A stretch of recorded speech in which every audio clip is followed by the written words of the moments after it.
test, test.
Hello, everyone.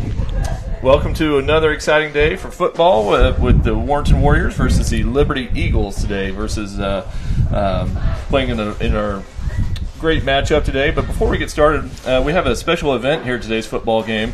Between the first and the second quarter, Agape is going to be receiving some canned foods that our students at Warrior Ridge Elementary put together this week. And with us, we have the executive director, Michelle Byrne. Michelle, welcome to the booth. It's exciting here. Beautiful background. But anyway, so now's your opportunity to tell us a little bit about Agape, Sure. What Agape does, and the wonderful things that they do for our community. Absolutely. Thanks for having me, Dr. Klingensmith. I'm super happy to be here. It's a little bit of a rainy night, but it's going to be okay. I think they're going to push through and play some football anyway, I think. That's right. That's how it's done? That's how it's done. So we do apologize. The broadcast is back inside again, so we were going to have some window bars in our way, but we'll still get the game to you loud and clear. So I'm super glad to be here tonight. I'm grateful for the students and the faculty members who helped organize a food drive for Agape. That's really important to us. So for those of you who don't necessarily know that much about Agape and what we do, the organization has been around for 26 years, serving all of Warren County. Our focus is on helping people who are facing hunger and homelessness, so families who don't have enough to eat, who don't necessarily know where their next meal is coming from, and families who are experiencing some kind of housing crisis. They're maybe between homes or don't have a safe and stable place to live right now. So those are kind of our two main focus areas. Our sort of cornerstone service that we've been providing the entire time the organization has been in existence is our Client Choice Food Pantry. So through that, we feed about 1,500 people every single month. Client Choice Food Pantry means that our food pantry is set up a little bit like a grocery store. So when families come in to receive services from us, they get to go through the food pantry, they get to select the food that's right for them and their family, and we make sure that they have a lot of choice in what they receive. And so, like I said, the organization has been around for 26 years. We are incredibly community-oriented and volunteer-driven. So we have a lot of people who volunteer. So this is my shameless plug to any teachers or soon-to-be retired teachers or recently retired teachers. This is your opportunity to come out and volunteer with us. We have a wonderful, wonderful group of volunteers who come in all the time. They're really a great group of people, and it would be impossible for us to be able to do all of the things that we do throughout the year without the support of all of our volunteers. So if you're looking for something to keep you busy, come on out and check it out. Maybe volunteer some hours of your time. Great. Well, Agape does so many wonderful things, and the school district's so happy to partner with you for many years, long-standing tradition. Absolutely. And, so many great things. So if somebody wanted to get involved, how would they go about doing that? Sure. So we have our primary program services location, which is where the food pantry is located, which is off of Highway W. We also have our thrift store, which is over by Mosier's. So a lot of people are familiar with the organization through the thrift store. The thrift store is incredibly important to us as well, because whether you choose to donate items to the thrift store, gently used clothing, household items, those kinds of things, or you shop at the thrift store, either way, all of that helps support, that revenue goes to help support the programs and services that we offer. Both locations, you're welcome to just come in anytime, take a tour, see what we do, see what we're all about. If you need assistance from us, you can reach out to us via our phone number, which is 636-456-4645. Or you can go to our website, which is agapemo, agapemo.org, and get all the information about our programs and services there. But give us a call and see how you can fit in with the organization. Whether you want to help or whether you need services, give us a call. Great. And you guys do some amazing events, some of the best events in the county. Thank you. I'm always happy to attend those when I can. Do you have one coming up or anything in the near future? Well, we just finished our gala, and I know because, of course, you were there, so thank you for attending. Really a wonderful time. You and Dr. Ross both were there, which was fantastic. We really appreciate your support at those kinds of things. That was a really fun event. Everybody seemed to have a really good time. We were super grateful. We had it at the Mary Lou Community Center in Truesdale. Glad to be able to bring it close to home and have the event there. And then we're going right into our busiest season. So as soon as the gala is over, then we start gearing up for the fall and winter, which have some of our biggest programming in them. So We have coming up our Thanksgiving meal distribution. We provide Thanksgiving meals to about 450 local families through a drive-through distribution that we do just before Thanksgiving.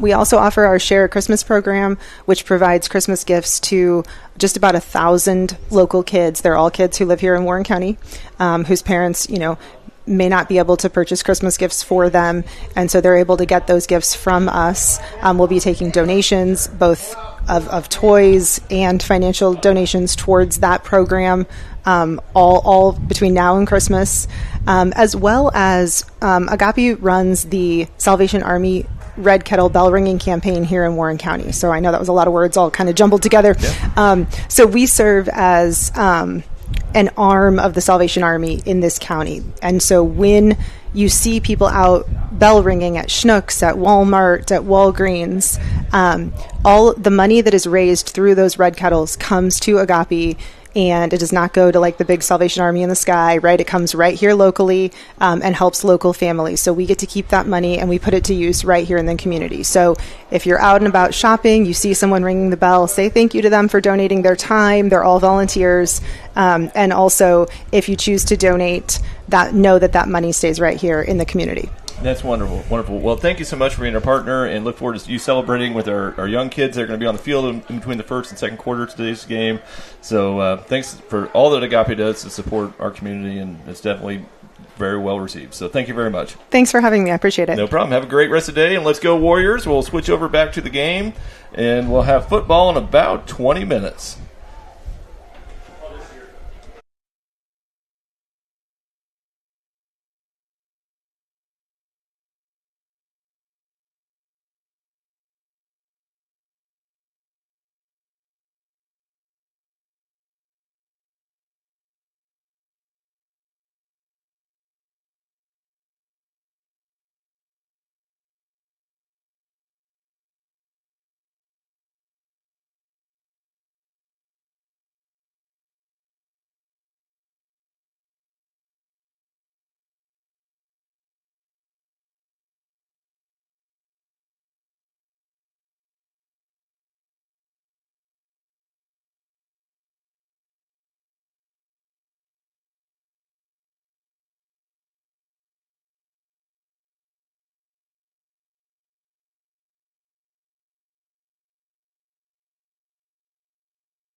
So here comes the band.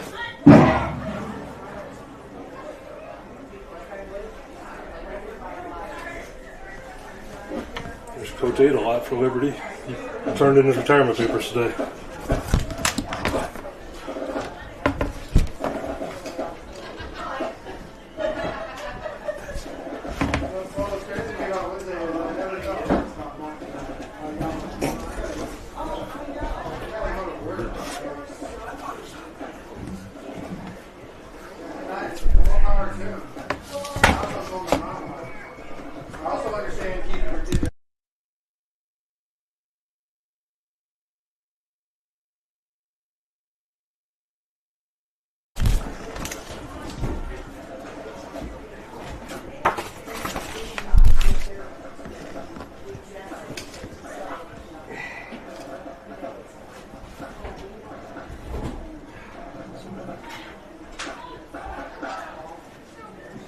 Welcome, ladies and gentlemen, to David Hunt Memorial Field at beautiful Warrenton High School for tonight's varsity football game between the GHC schools, Liberty Eagles versus our own Warrenton Warriors.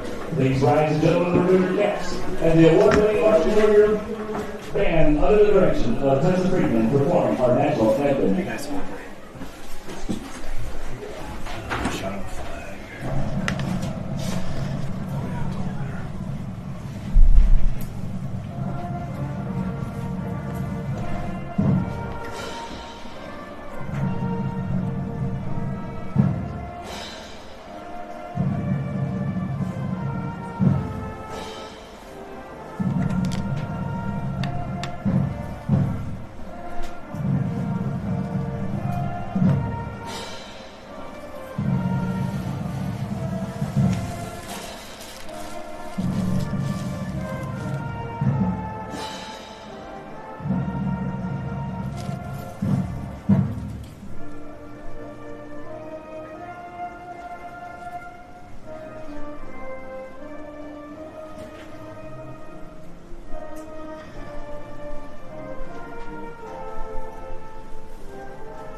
Football fans, welcome to tonight's thrilling matchup between two undefeated powerhouses.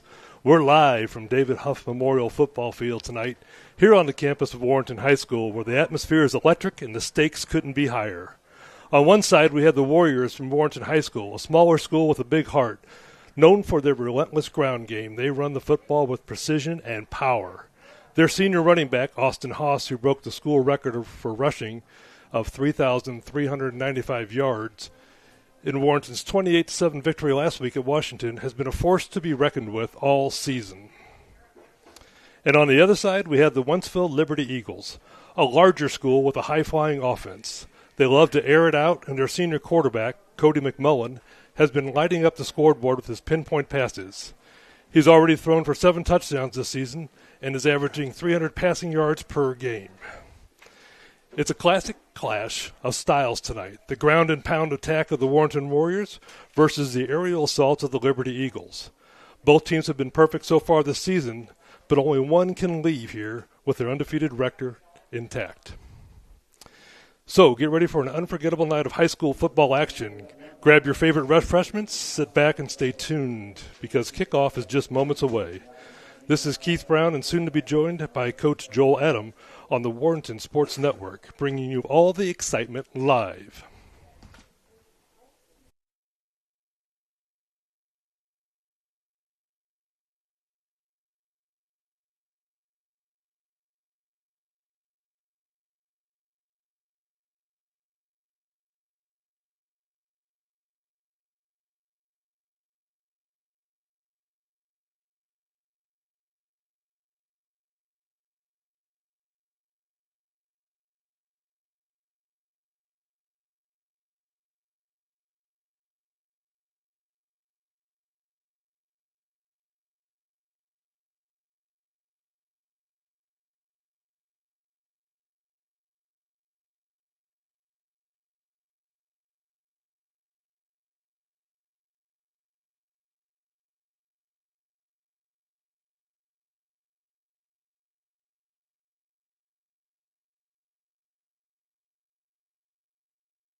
D. Liberty. Austin Haas. Peyton Dawson. James Shore.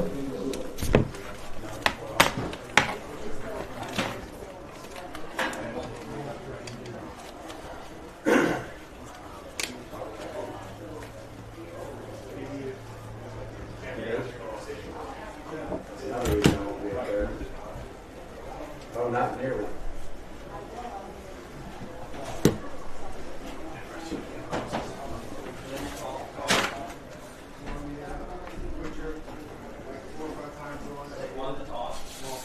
Liberty has won the toss and has deferred to the second half. The game will begin with the Warriors receiving the kickoff. The Liberty will be defending the East goal. On fourth, captain with number 2, Brandon Johnson.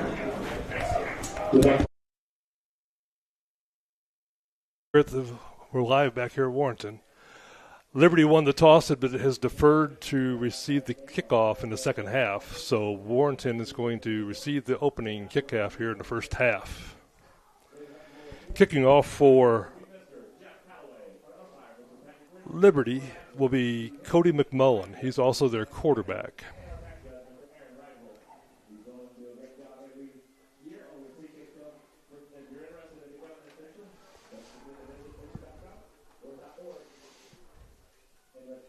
Back deep to receive for the Warriors will be Peyton Dawson, Mason Thompson, and Isham Keeper. 3 seniors.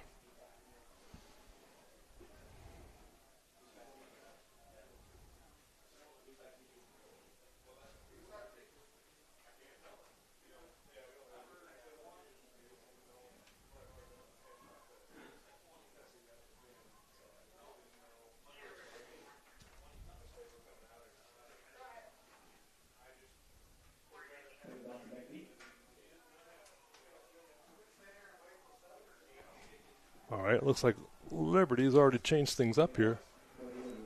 Their kickoff is going to be done by Jonah Kaler, who's also a wide receiver. And here we are. We're ready for the kickoff to begin the first half of this battle between 2 undefeated powerhouses in the Gateway Athletic Conference.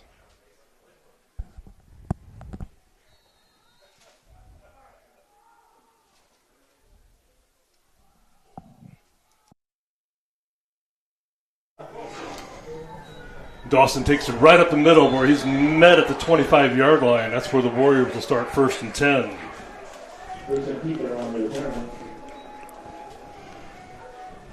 Correction, that was Isham Keeper on the return.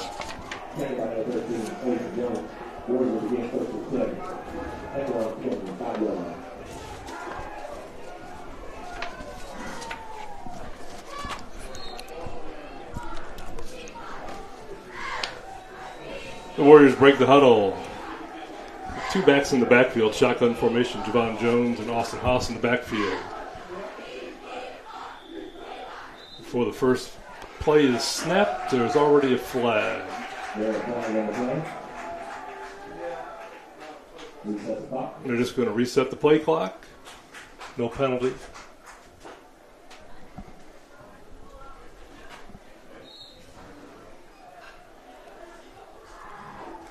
Receivers on the right side, Mason Thompson and Peyton Dawson. Looks like we have a little illegal procedure on the Warriors on 1st down. Head official confirms it. That'll be a 5-yard penalty, making it 1st and 15.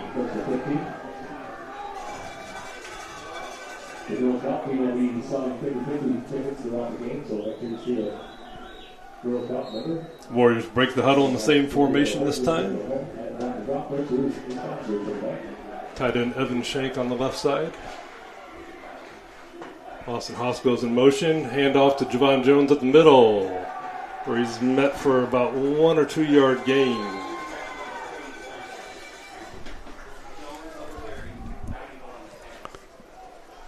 Tackled by the Eagles, DeMarco Starwood.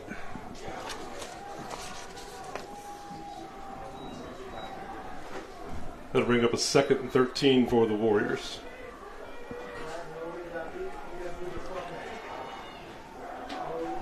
Same lineup this time on second down.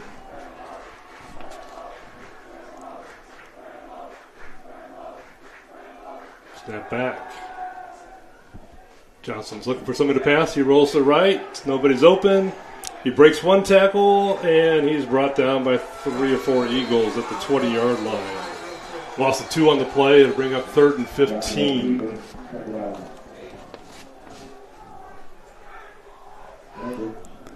Jack Ryan, leading tackler for the Eagles, in on the tackle. Looked like he could have thrown it there, Coach, but he opted to run there and had nowhere to go. Sideline kind of got in his way. Yep, ran out of room, ran out of real estate there. All right, Warriors break the huddle. Triple receivers to the left, one to the right. Austin Haas in the backfield behind Brandon Johnson. Looks like Liberty. Nope. The handoff to Austin Haas. He goes over right tackle. Gains about 5, 6, 7 yards. Breaks the tackle from Jack Ryan. Finally brought down by the Eagles. Riley DeCaro. Pick up about 7 or 8 on the play. That'll bring up 4th and 8.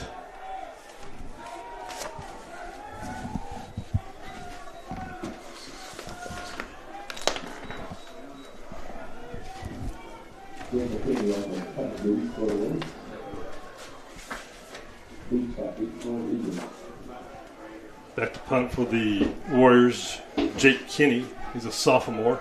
He averages 43 yards a kick. It's a really great average for a high school player, even a college player for that matter. Snap back, kicks off, gets a high kick. Goes out of bounds.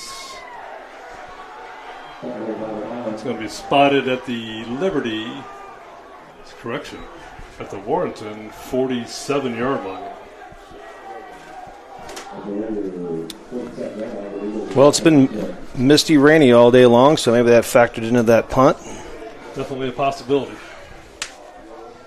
Great field position for Liberty to start their first drive of the game. Cody McMillan, quarterback, gets under center. Nope, he takes a step back.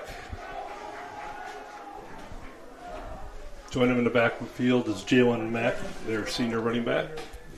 Snap back, but there's a penalty immediately, stopping the play. Looks like it's going to be a false start on the Eagles. 5-yard penalty, making it 1st and 15. Both teams having shown signs of anxiety here to start the game. Both teams starting with illegal procedures. Backing them up, making 1st and 15 on both their first possessions.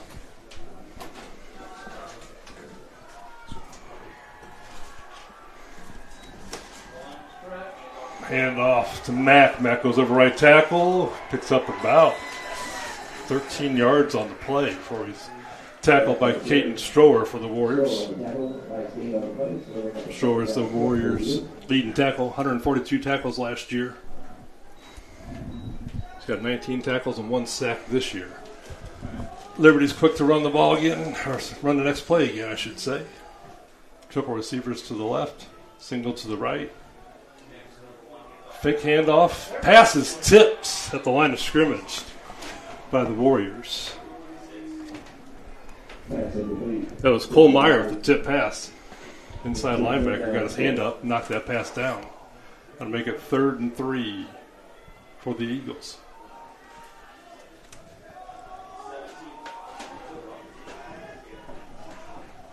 Same formation, triples to the left, 1 to the right.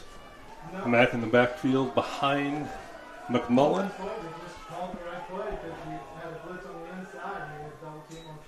Fake handoff, throws to the right, completed. That's Camden Cooper with the catch for the Eagles. He gains 15 yards on the play. Cooper is the Eagles' leading receiver, 15 receptions on the year, averaging 12.5 yards per catch. Interesting throw by McMullen, a little side saddle throw there. A little quick, short throw out to the right. That's becoming more popular these days thanks to Patrick Mahomes. You are correct. First down, 1st and 10. Eagles fake a handoff. McMullen rolls left. Looks like he's going to keep it before he is tackled by Javon Jones. Maybe a gain of 1 or 2 on the play. Nice tackle by Jones, but there is a flag on the play, and there's an injured Eagle as well. We'll get this all straightened out in just 1 second. Holding is a penalty against the Eagles. Almost looked to be a broken play there. It looked like he turned around and like had nowhere to go, and he just kind of took off. And it was definitely discombobulated. Yes. That's going to be a 10-yard penalty from the spot of the foul. It'll be 1st and 10 for the Eagles at Warrenton's 37-yard line.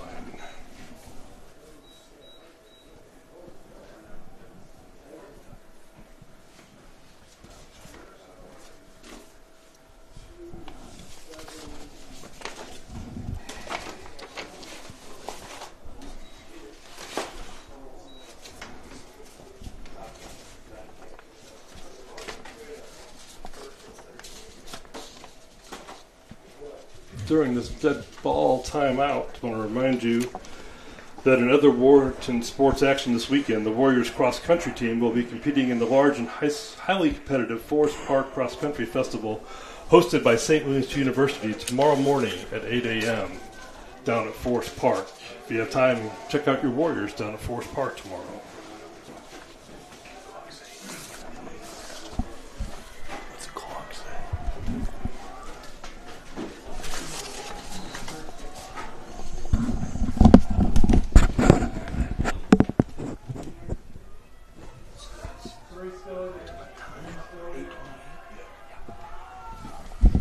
Split in, Cooper winds up on the left side. Snap back, McMullen drops back, 2-step drop, throws, has a receiver open, but he overthrows him. That was intended for Caden Galati, who's got 6 receptions on the year and 2 touchdowns. He had some separation there, too. I think McMullen just puts a little more air underneath it, and he floats that right in there. But like you said, a little early game jitters for both teams, and I think they know what's at stake tonight.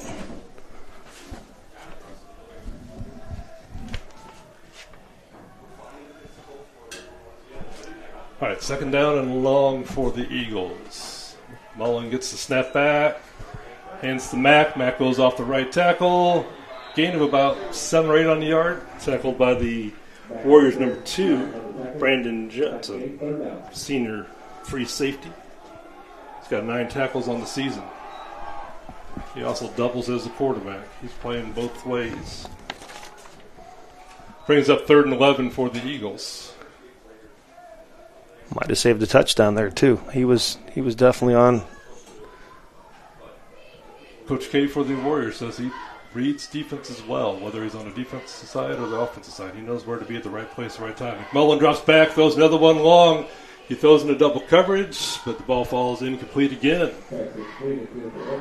Bring it up 4th and 11. Warriors have the ball. Eagles have the ball at the Warriors' 28-yard line, so they're going to go for it.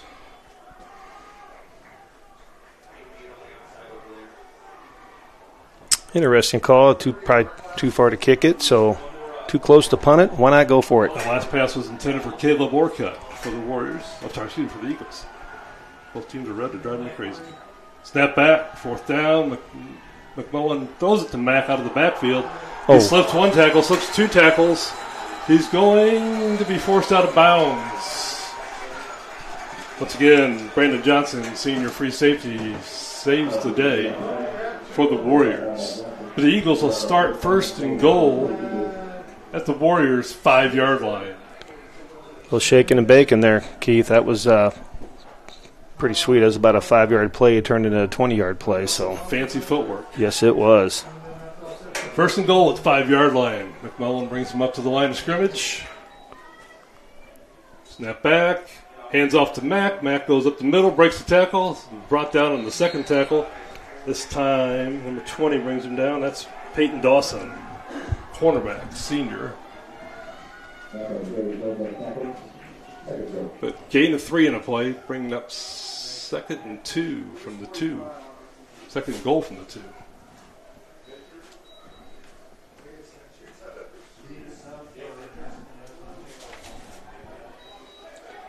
Halfback Jalen Mack has 2 touchdowns running the ball this year, and he also has 3 receiving. Snap right to Mack this time. Mack slips as he cuts from the right to the left and falls short of the goal line.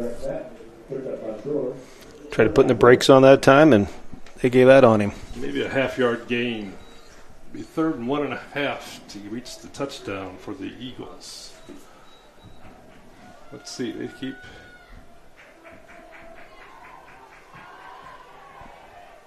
Mack in the backfield as a quarterback.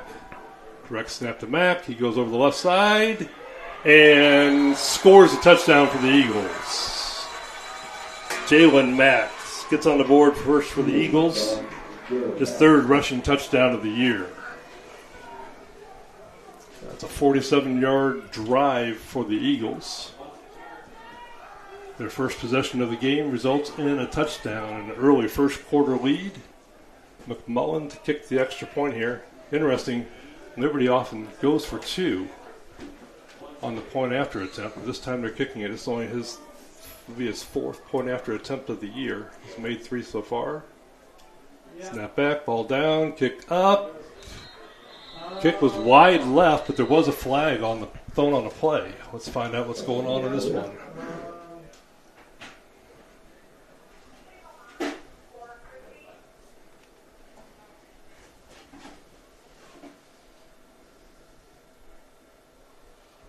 That's an illegal procedure penalty against the Eagles. Warrenton declines the penalty, and the result of the kick is no good. Here in the first quarter, with 6:17 to go in the first, your score is Liberty 6, Warrenton 0. We'll be back in a moment.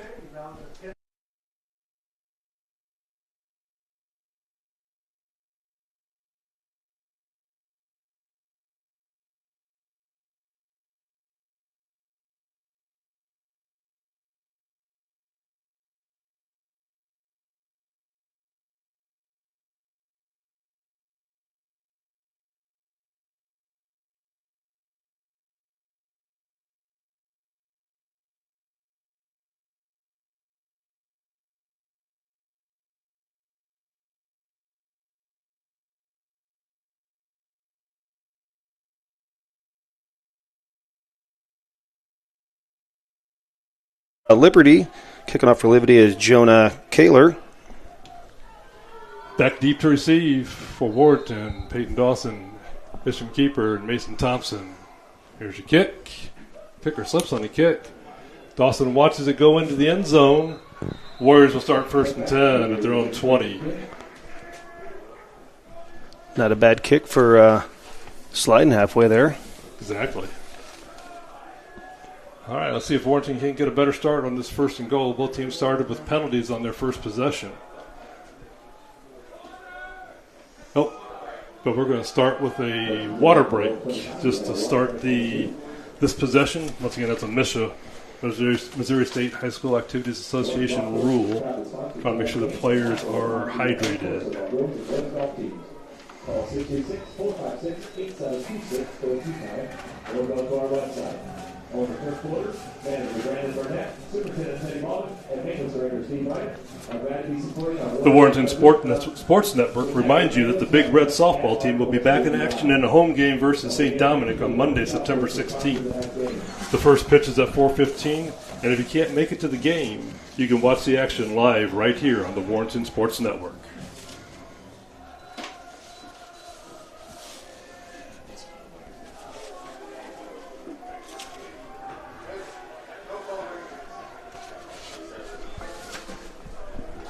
This time, it's the Warrenton Warriors break huddle. Once again, shotgun formation, but with only a single back. Austin Haas behind Brandon Johnson. Triple receivers to the left, single to the right. No tight end in the formation.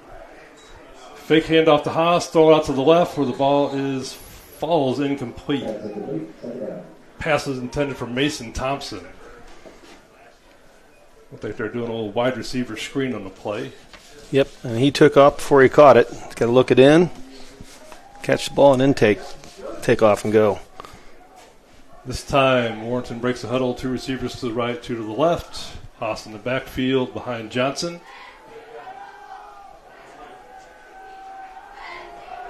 Linebacker Jack Ryan for the Eagles, tight to the line of scrimmage, expecting a run here.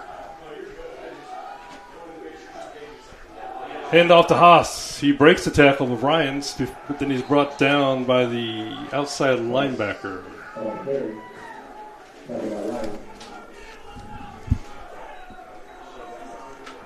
Tackled by Jeremiah Safari. Yes, sir. Gain of 3 or 4 in the play. That'll bring up 3rd and 7 for Warrenton.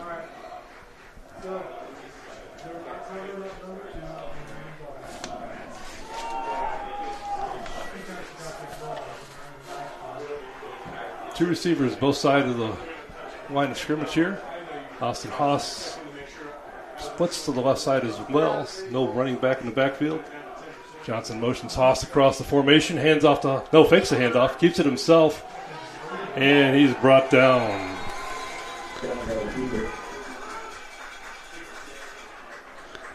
Looked like tackle on the play was by Alex Melton. Only gain of 1 on the play. That'll bring up 4th and 7. Looks like Warrenton's going to kick. Back to receive the punt is Jaden Leach for Liberty. And Jake Kinney does the punting for the Warriors. Snap back, high snap. Kinney settles the punt and kicks it away, where it is down at the 44-yard line of Warrenton. That's where the Eagles just take over 1st and 10 on their second possession of the ball game.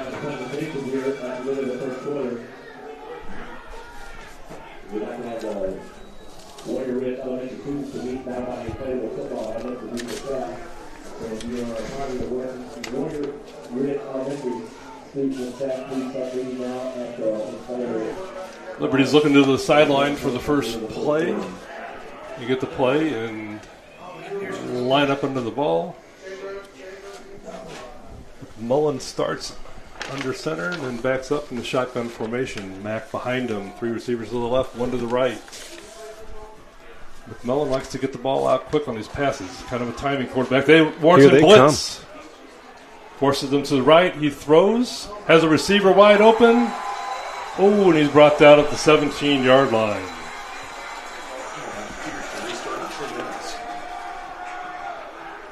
Did it go down?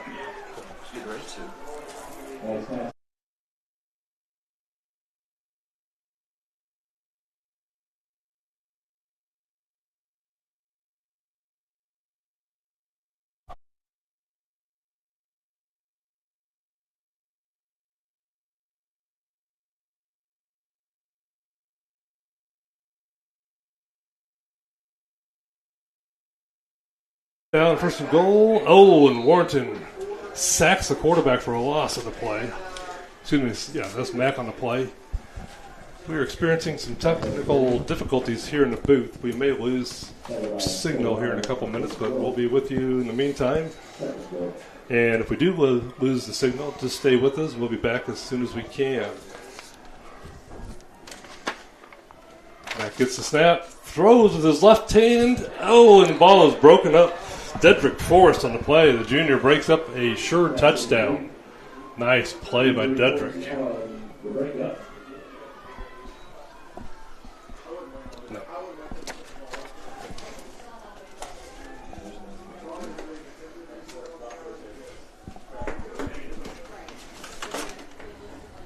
Fantastic play out there on the perimeter. 3rd and goal. Back in the backfield by himself.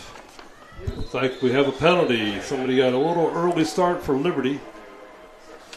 A little antsy there. That'll make it 5-yard penalty and make it about 3rd and goal from the 7. That'll bring back the quarterback, Cody McMullen.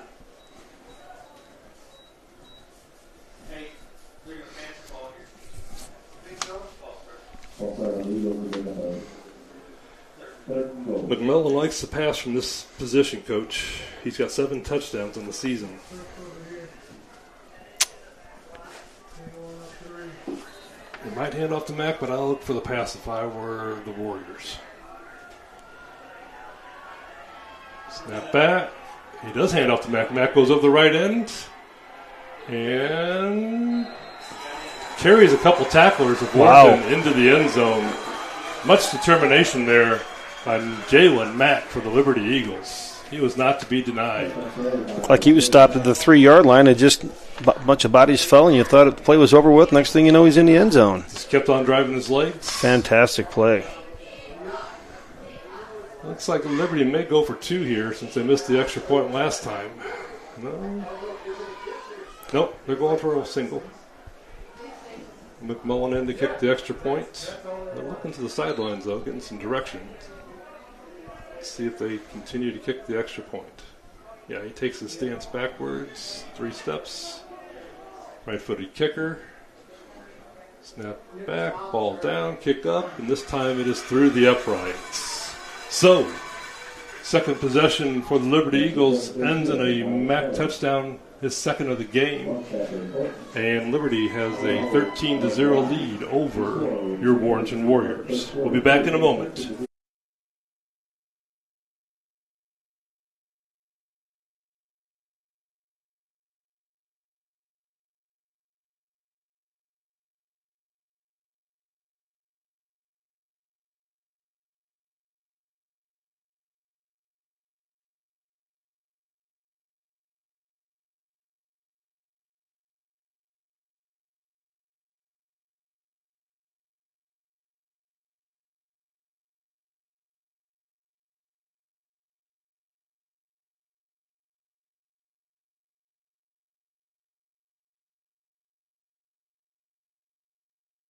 And we're back. And we have number 80, Jonah Kaler, kicking off once again for Liberty. Looks like Mason Thompson fields the kickoff. He goes up the middle, goes over to the left side then. Breaks a couple tackles and carries the tacklers 3 or 4 yards. Great return by senior Mason Thompson for the Warriors. He's got the ball 1st and 10 for the Warriors at the 35-yard line. That's their best field position of the game. A little spark there for the Warriors. Hopefully he can get something going.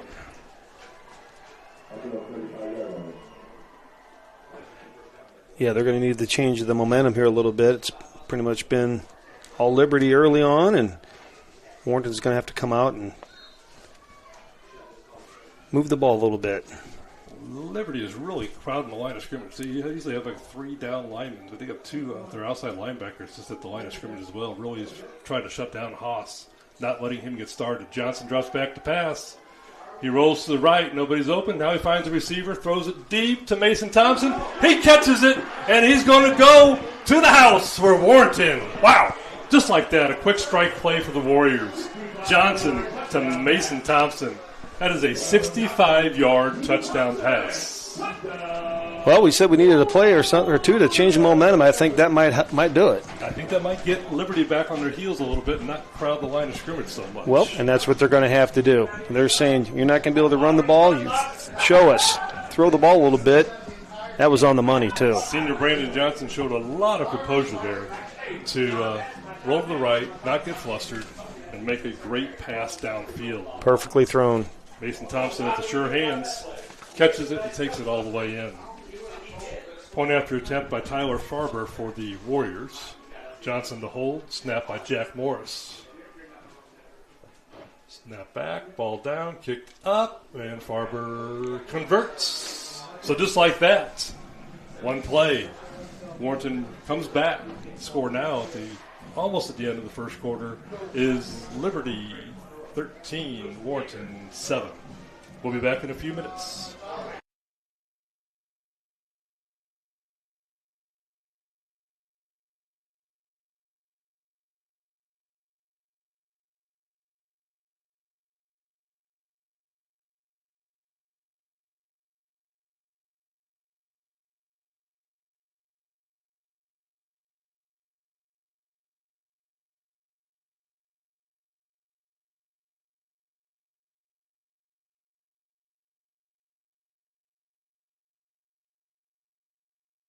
Jake Kinney kicking off for the Warriors. Let's see if the defense can pick up things now since they got a little momentum started from the offense. Kinney comes to the ball, gives it a boot, and what a good boot that is. Driving it all the way down to the 11-yard line. The Eagles get a good return. 32 on the tackle. Looks like Liberty's going to start first and 10 at their own 34-yard line. Kind of a reversal of roles so far, Coach, to start this game. Yeah, I was reading the Post-Dispatch today and talking about, top 5 games in the St. Louis area to watch, and this was one of them. And Liberty's been kind of known for their pass attack, Warrenton for their rushing attack, and it's been kind of a reversal for both teams tonight, which, they've watched plenty of film this week. Yes, sir. It's a good sign of the defense, making adjustments to try to take away the other team's strength, Coach. Yep. First and 10, Matt gets the ball, handoff, runs up the middle, and he's brought down at the line of scrimmage. Tackled by junior Kyle Lauk for the Warriors. There is a flag on the play. Let's see what the call is going to be. Came from the far side. We got a personal foul, face mask. Looks like the signal is a personal foul face mask. Going to be a 15-yard penalty against the Warriors. Indicates the personal foul against the Warriors face mask. And on the first down 45 seconds. Once again, ladies and gentlemen, we may be having some technical difficulties coming up in a few seconds. If the broadcast goes black for a few minutes, just stay with us, and we'll be back as soon as we can. Looks like it wasn't an automatic first down. Looks like it was incidental face mask. First signal was a personal foul, but the second signal was just a 5-yard face mask where the hand just brushes against the mask. So it's only a 5-yard penalty. It'll be first and 5 for the Eagles.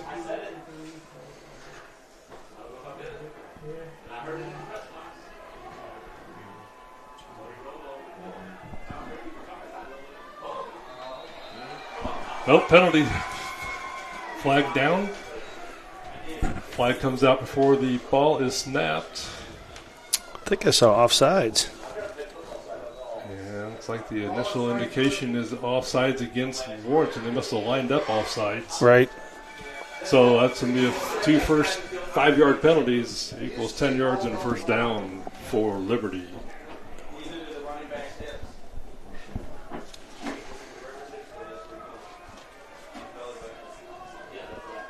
Step back. Liberty throws to the right. Ball is dropped.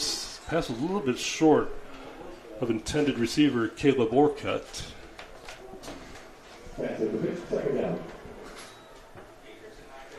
Quick hitch was there. He just didn't get enough on it. I mean, he had a blocker in front of him, and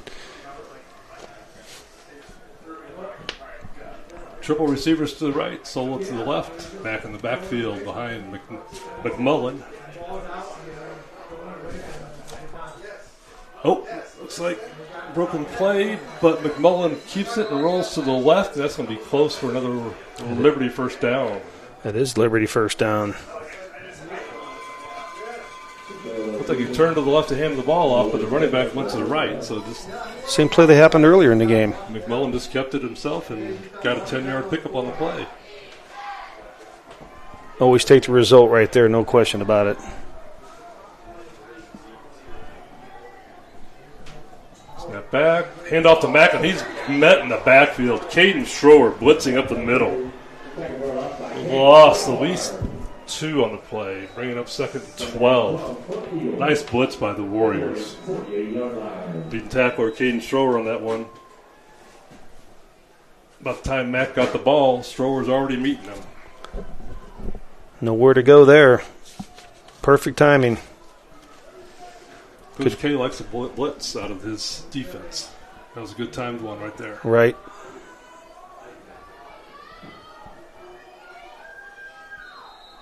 McMullen looks deep, but the referees blow the whistle and the play is dead. Flag on the far side of the field. False start against the offense is the initial indication. That'll be a 5-yard penalty. That'll make it a second and 17.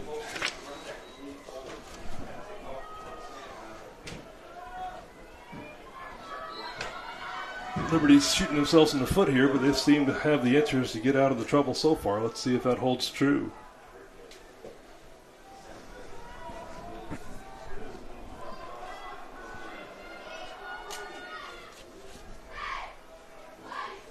back. Warrenton blitzes. Mack picks up the blitz, gives McMullen time to throw, and he throws deep down the middle, but it misses the hands of his wide receiver, Caden Galati. Missed him by about a yard or two. The blitz really forced the pressure there, Coach. Maybe made him hurry the pass. Well, 46, Caden Schroer came in, and he trucked somebody in the backfield back there. I mean, yeah, Jalen Mack went up there to block that, and he had to stop two blitzers, and he kind of got one, and the other one got by and forced the quarterback out of the pocket. That'll bring up 3rd and long for Liberty. Let's see if they bring blitzing again. They've been successful with it. Nope, this time they stay put. And they're going to run the screen to Mack. He's caught. Strower again. Caden Strower's got a nose for the ball tonight, Coach. And he's a little fired up over there. There is a penalty flag on the far side. Yep, he's excited.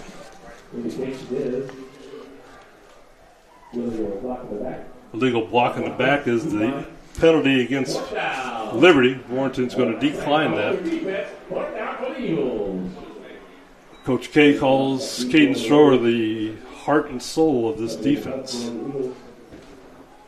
He goes sideline to sideline, and he certainly did a great job on that play. And he's out there on special teams. Yep, he turned to the sidelines, and he's waving them like, let's go, boys. Love it. Looks like it's going to be the first stop of the game for the Warriors.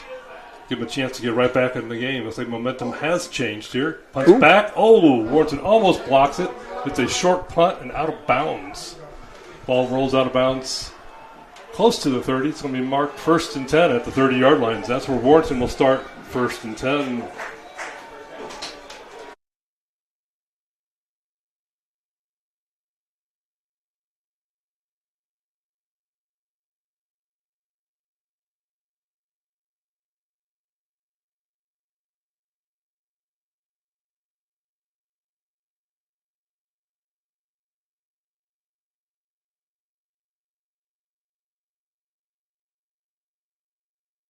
Warrenton breaks the huddle, 1st and 10, 30-yard line. Triple receivers to the right.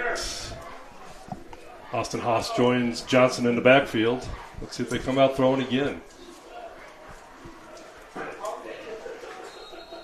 Penalty flag on the play. Looks like it's going to be a legal procedure once again against Warrenton. They've got to clean up these false starts. Be a 5-yard penalty, 1st and 15. Yeah, both teams are doing it to themselves early.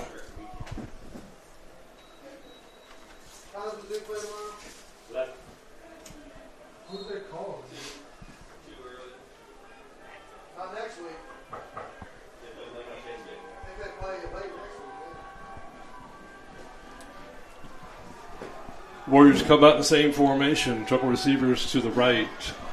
Evan Schenk, the tight end, off to the left side. Haas in the backfield. Snap back. Fake handoff to Haas. Johnson rolls right and throws. Looks like he's going to just throw it over the head of Dedrick Forrest and out of bounds. So once again, Coach, we see what you talked about earlier. Teams are getting away from their pattern here. Yes, they are. Like, well, show us, throw the ball a little bit today, and they have been. Little play action pass there. Why not? The linebackers are going to bite on it. That'll leave the receivers open. He just missed this wide receiver out of bounds. Play was pretty well defended, though. There wasn't much room there to put one in there. Once again, a play may get the defense back on their heels a little bit. They've thrown the balls a couple times now. Let's see what happens here on 2nd and long for the Warriors. Snap back. Play action pass again. Johnson rolls left, throws light to the left to Mason Thompson. And they make the catch. Catches on the far side of the field. Looks like they're marking him inbounds for the catch. Gain of about 10 on the play. Nice catch by the senior Mason Thompson. That's his 2nd of the evening. Caught a touchdown, 65 yards earlier in the game. That'll bring up a 3rd and 4 for the Warriors. 2 consecutive pass plays. Let's see what happens here. They got Javon Jones joining Austin Haas in the backfield. Eagles crowd the line of scrimmage. Expecting run. Haas gets the ball. Runs over the left tackle. No gain on the play, unfortunately, for the Warriors. Jack Ryan on the tackle.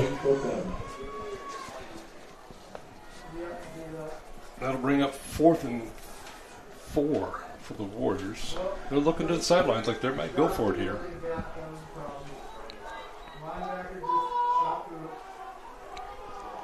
Looks like it might be the end of the quarter, though, too. At 35 seconds to go here, Keith. See what they do here.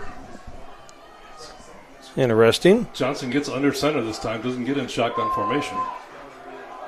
Jones and Haas in the backfield. It's like they're maybe trying to draw him off sides. That's what I was thinking. And the coaches are like, you know what, let's take a timeout here. We're going to take a timeout and talk it over here and see what kind of, if they can't get a better play. We'll be back in a few seconds.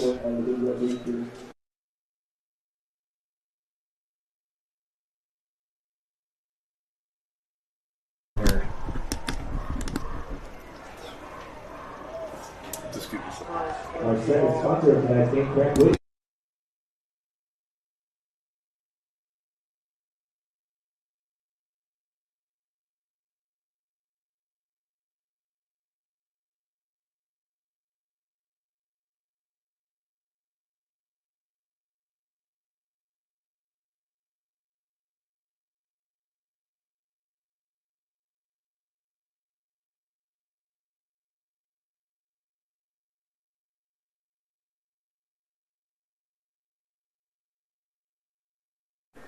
With 21 seconds to go here in the first quarter, the Warriors are facing a 4th and 4 on their own 43-yard line. I'm sorry, 37-yard line. Interesting here from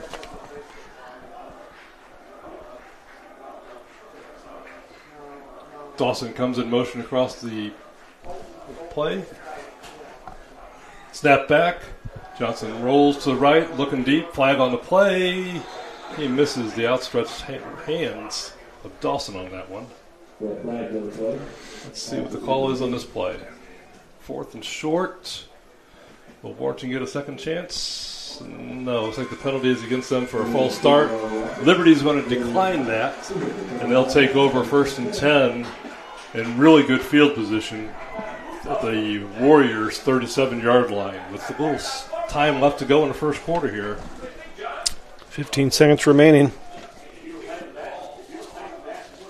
Warrenton showed a lot of confidence in their offense there. They're trying to keep the momentum going there, Coach. Right, and they had it going. They definitely had it going for sure. Well, they got to stop on the last possession. Let's see if they can't do it 2 times in a Right, row here. right. It looks like they're implementing the blitz a little more. That seems to be changing things. Let's see if Liberty's got an answer for that. Snap back. McMullen drops back. Throws to the left. Falls incomplete over the outstretched hands of Caleb Orcutt. Great pressure there by Javon Jones. He was really coming hard up the middle. Forced McMullen to get rid of the ball pretty quick. Yeah, Jones was the leading sacker last year. 10 seconds to go in the first quarter. Might be the last play of the first quarter here. Liberty hands the ball to Mack. Gain of a couple on the play. And that will bring to an end the first quarter. So after one quarter, the score is Liberty Eagles 13, Warrenton 7. We'll be back in a few moments.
All right, we're back for the second quarter here on the Warrenton Sports Network. Liberty has a 3rd and 7. Snap back. McMullen throws to the left and be close to a first down. There was ruled a catch by Caden Galati. It is a first down. Ball was thrown a little low, but Galati did a really nice job of going down to get that. Yes, he did. He had 6 receptions coming into the game, and I think that'll be number 7 for Galati.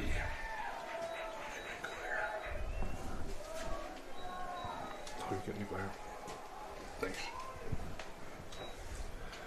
First and 10 for the Eagles on the 26-yard line of the Warriors. 2 receivers to the right, split end on the right, faked handoff, throw to the split end. And that's Camden Cooper, could not reel in the catch on that play. Cooper is lined up in the split end position and just released to the right, and it's kind of a weird angle pass that couldn't be caught. 2nd and 10 for the Eagles.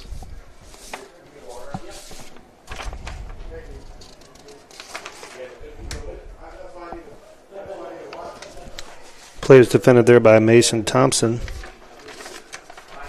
Triple receivers to the right, 1 to the left. Snap back. McMullen drops back. Looks to the left. Throws to his big receiver. Oh, play is broken up. Nice play by the Warriors. Looks like that was Brandon Johnson again. Free safety. Reading the play. No, that was actually Dedrick Forrest. Nice play, Dedrick.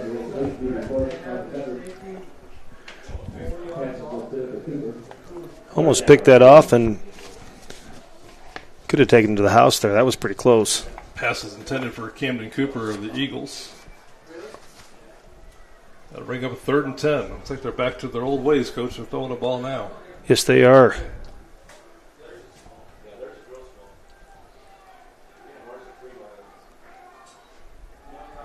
McMullen rolls to the right, forced out of the pocket. Schroer comes up, misses the tackle. He keeps the ball, runs out of bounds close to the 27-yard line. Pushed out of bounds by Cole Meyer. Basically, loss of a yard on the play. Nice tackle by Cole Meyer. Nice angle of pursuit there. Liberty's going to go for it on 4th and 11 here, early in the second quarter.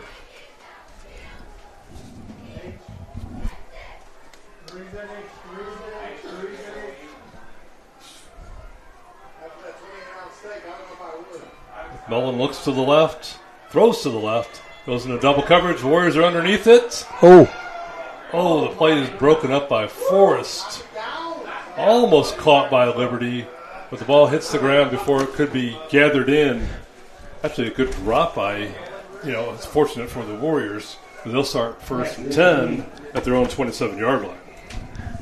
that hit Forrest in the chest, and that was almost picked up off the ground, almost before it hit the ground by the Liberty receiver. That was a close one. I heard a lot of gasping in the booth next to me. Of course, the booth next to us are coaching for both teams. Yes, they are. I was like, oh. All right, so Warrenton makes 2 stops on defense. That momentum has changed. We've talked about that. The Eagles are leading 13-7. Johnson breaks the huddle, this time with nobody in the backfield. Haas is split over to the right side. Sorry. He comes in motion. They hand the ball to Haas. He goes to the left side. He breaks 1 tackle, and then he's brought down by 2 or 3 of the Liberty Eagles. Tackle was by Ben Landrum. Gain of 5 on the play. Austin's best run of the game so far. Let's see if we can't get him going a little bit more. They started him in motion, put him in the split end kind of position on the field, brought him back across the line and handed him the ball, and he ran over the left side. Warrenton's got 2nd and 5 here. Haas lines up in the backfield. 2 receivers on both sides of the line of scrimmage here. Now Peyton Dawson rolls to the right, and we have a flag on the right side of the field. And looks like the penalties are going against Warrenton for a false start. That's a couple of them now for the Warriors. 5-yard penalty negates Austin Haas's gain on the last play. 2nd and 10 for Warrenton.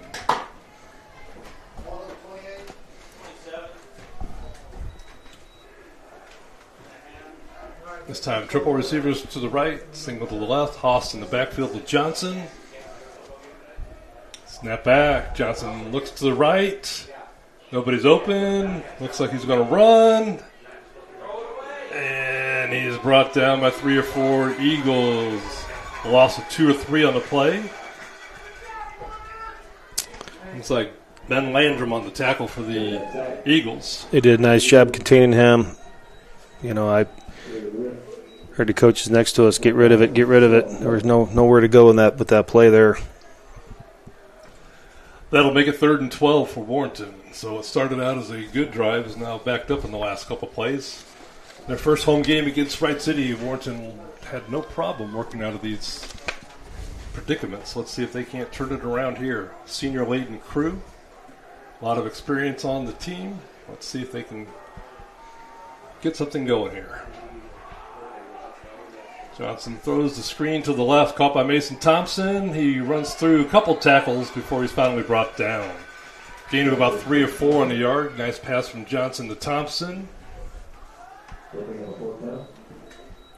Looks like Jadon Leach was a tackler for the Liberty Eagles. 4th and 8 from their own 30-yard line. Warrenton's going to punt the ball here. And DeMarco Starwood was in there as well. Jake Kinney back to punt for the Warriors.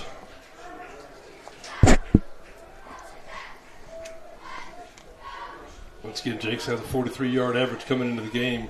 Kind of missed on his first punt. Let's see if he can get it straightened out here. Nope, he bobbles the snap. He rolls to the right, gathers himself, gets a short kickoff. The punt rolls maybe 10 yards for Warrenton. Downs it at their own 40-yard line. That's where Liberty will once again start in Warrior territory. 1st and 10 at the Warrior 40-yard line. Yeah, he bobbled the snap right off the get-go and thought he had broken out of the scrum and didn't get much on it. But you got to like his heart there. He didn't give up on the yes, play. Right. He still got off a little bit of kick to help the team out. Right. Make Liberty go a little further. See if Warrenton's defense can step up again. They have here lately.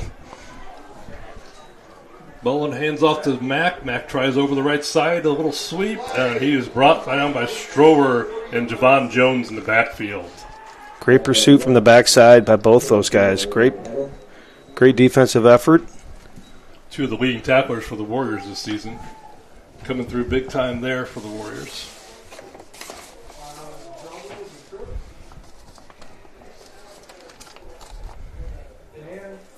Defense from the Warrenton has definitely picked up here after the first 2 touchdowns by Liberty. A little more aggressive. You know, going into this game, Warrenton's only averaging giving up 7 points a game. So I think their pride might have been a little hurt, and they're really coming up big now. Pass is thrown out to the right side, complete to Camden Cooper. Caden Strower with the tackle. Peyton Dawson in there, and Dedrick Forrest as well. Gain of 7 on a play.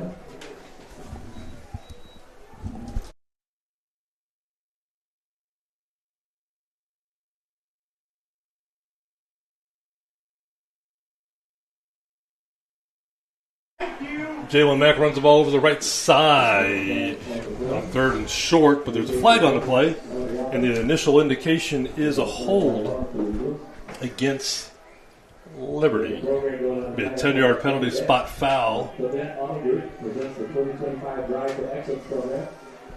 So what was a 3rd and short is going to be 3rd. About 13. 13. The penalty was blown right on the line of scrimmage there.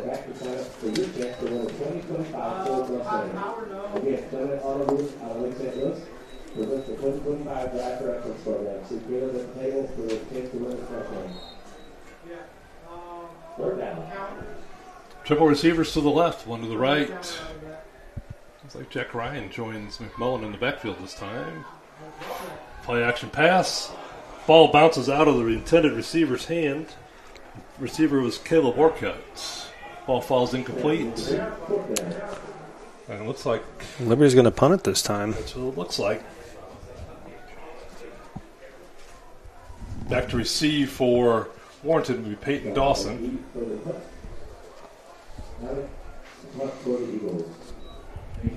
Liberty's going to do a little field position play here. Since the momentum has swung a little bit, I don't think they're being quite as aggressive here. What is that, 4 possessions in a row for Warrenton that they've stopped Liberty? Oh, and they almost get to the kicker again. Actually, they push a blocker into the kicker. Dawson stays away from the punt. The ball comes dead at the 15-yard line, and that's where your Warriors will take over 1st and 10.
All right, we're back.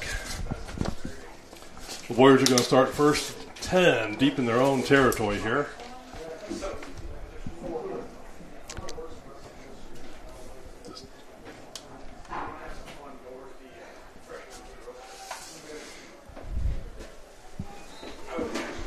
Austin Haas joins Brandon Johnson in the backfield. Triple receivers to the right. Solo to the left. Eagles are crowding the line of scrimmage once again. Let's see if Johnson throws it. He does not. He hands to Haas. Haas got a good block there. He runs over to the left side. He's going.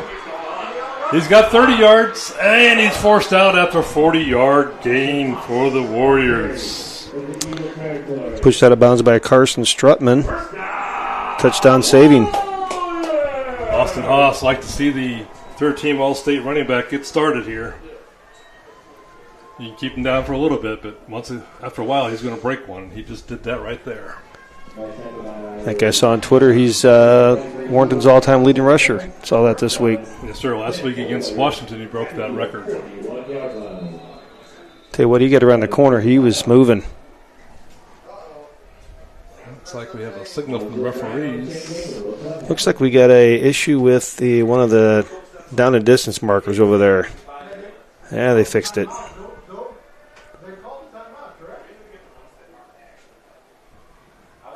And they got the down and distance markers fixed now.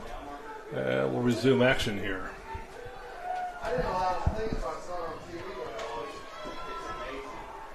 Thompson splits out to the left. Triple receivers to the right. Haas in the backfield. Liberty still crowding the line of scrimmage. Johnson motions for Dawson to come across the play. Bounces out the formation. Snap back. Johnson still looking deep.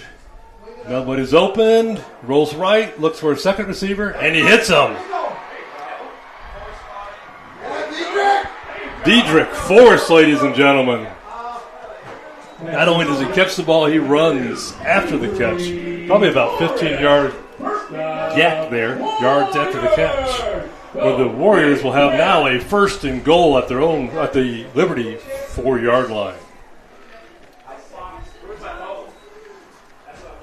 25-yard pass from Brandon Johnson to Diedrich Forrest. I thought at one point he was going to tuck it, run it, too. He had plenty of space in front of him to do either throw it or run it. saw a Diedrich Forrest wide open, and you decided to get the pass play going.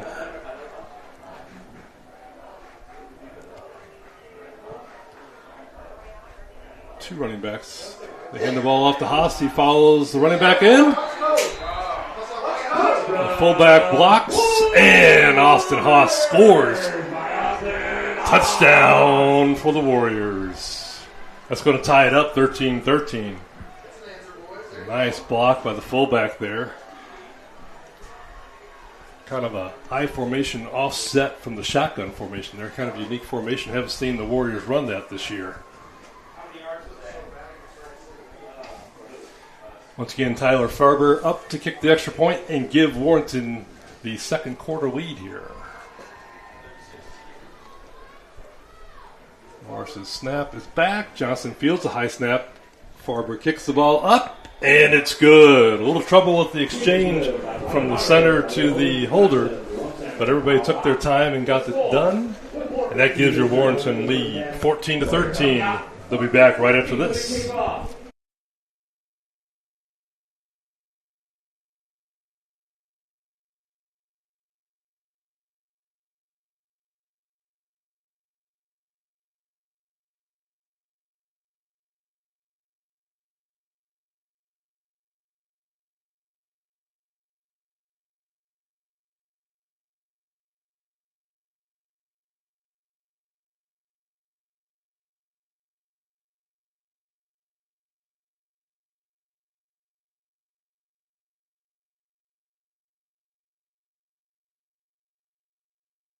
We're back here in the second quarter with the Warriors just taking the lead, 14-13 over the Liberty Eagles. We've got a great game as advertised. Jake Kinney kicks the ball off. A deep kick down to the 5-yard line. Liberty takes the ball out, where the returner returns the ball up to the 27-yard line, where the Eagles will try to get the things going again for them. They had it going early, but since then, it looks like Warrenton has made some really good defensive adjustments to slow down the Eagles' passing and running game. Tackle on that kickoff return was by Jeremiah Montgomery. And you're right. I mean, it's been all Warrenton here lately. Let's see if they don't go back. Let's see if Liberty does not go back to the run. That's what got them going early in the game. Kind of gotten away from it here the last two possessions. I'll be looking for Mack here. Let's see what happens. Strower digs in at the linebacker spots. He follows Mack out of the backfield. McMullen's forced from the pocket, rolls left, and just throws it away for no loss in the play. Good choice there. Great coverage downfield by Warrenton. Nowhere to go with it. You know, one of the things I like about the Warriors' secondary is that they're all receivers on offense. So they understand the concept of getting open, and their footwork is just really, really good. Yeah, there was nowhere to throw the ball there. Wise choice by the quarterback just to throw it out of bounds.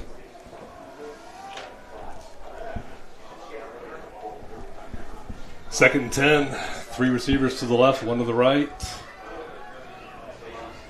Mack in the backfield. McMullen gets the snap. He's looking right. Looks like the Warriors playing zone defense, and it's a complete pass. Nice tackle by Brandon Johnson. Orcutt with the first down for the Eagles. Gain of about 12 on the play. Liberty hurries to the line of scrimmage. Doesn't want to give Warrenton a chance to get their defense set here. Play action pass. They throw over to the left side. Pass is complete. And gain of about 25 on the play. Tackle by Peyton Dawson. Dawson on the tackle.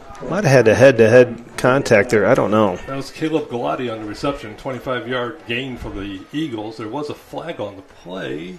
Did we get a signal yet? The referees are still talking about it. Little pass and catch there from Liberty. So they came out running, now throwing. We've got a personal foul. Yep, head-to-head. Head-to-head. So that's going to add, what was a 25-yard gain. We're probably going to add about another 15 on that. That's a personal foul. That'll take it down to the Warriors' 25-yard line.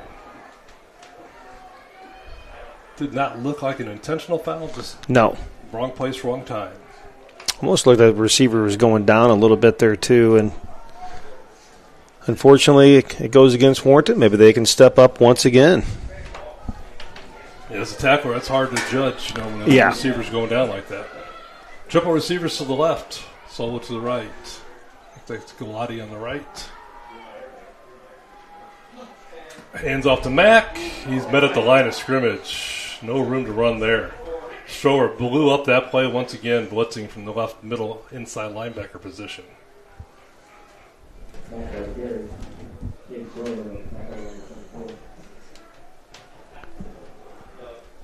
Also, Trey Guthrie in on that tackle as well.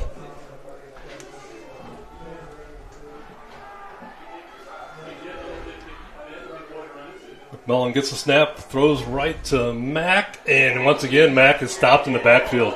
Diedrich Forrest comes up from the cornerback position, smelled that one out from the beginning, and tackles him for a loss. Nice play. Loss of 1 on the play, brings up 3rd and 11. Caden McMullen claps his hands trying to get the Eagles going here. He knows this is a big possession. Snap back. McMullen looks right, throws right, and the ball falls incomplete, out of bounds.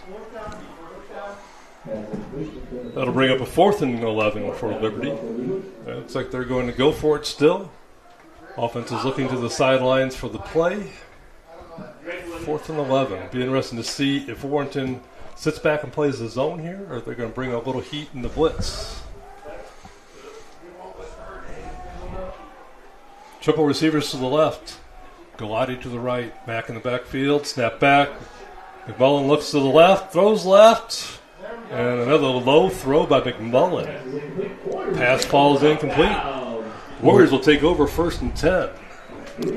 Warriors defense again, Keith, really steps up. They've really turned the corner.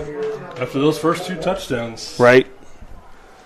The defense has really stepped up. Like I said before, they've only given up 7 points per game, so I think their ego was a little bit damaged, and they decided to pick things up. Well, they've given up 14 points in 8 quarters of football. They're like, well, we gave up 14 in the first quarter. We're not going to do that again. Actually 13, but close enough. Warriors break the huddle. Peyton Dawson's in the backfield alongside Austin Haas. And Brandon Johnson back there, of course, in quarterback. Mason Thompson's foot off to the left. Looks like Liberty's taking a couple steps off the line of scrimmage, not quite crowding it. Austin Haas gets the handoff. He breaks the tackle and picks up 7 or 8 yards on the play. A little counter action on that one. Started on the right and moved over to the left. Tackled by Riley DeCaro. That'll bring up 2nd and 2, gain of 8 on the play. Austin Haas is getting started here in the second quarter, Coach. That's that same play they ran the other day. The big gainer earlier. Yes, sir.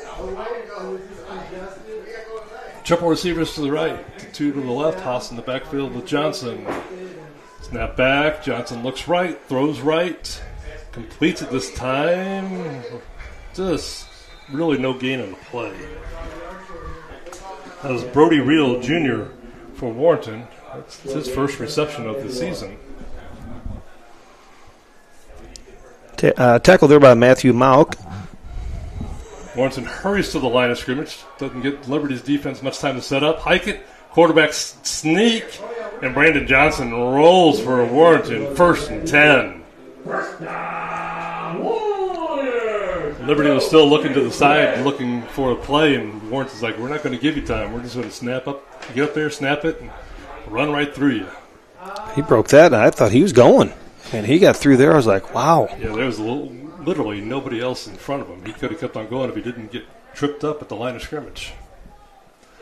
Warrenton breaks the huddle. Haas in the backfield. Diedrich Forrest breaks the line of scrimmage. I'm sorry, Austin Haas comes across the line of scrimmage. Gain of a few on a play. Tackled by Caleb Wren. Diedrich Forrest was in motion. Looks like Warrenton's using a little more motion to see what kind of defense Liberty's did. Bring up 2nd and 7 for Warrenton.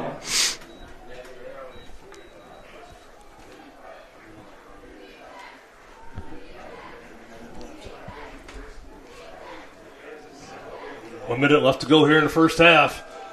Johnson back to throw. Looks left. Can't find anybody. Rolls right. And the play is broken up by Liberty. Pass falls incomplete. Ball was tipped by Jaden Leach. Third down and 7. And that'll stop the clock. 3rd and 7 for Warrenton. 1:03 remaining in the half here.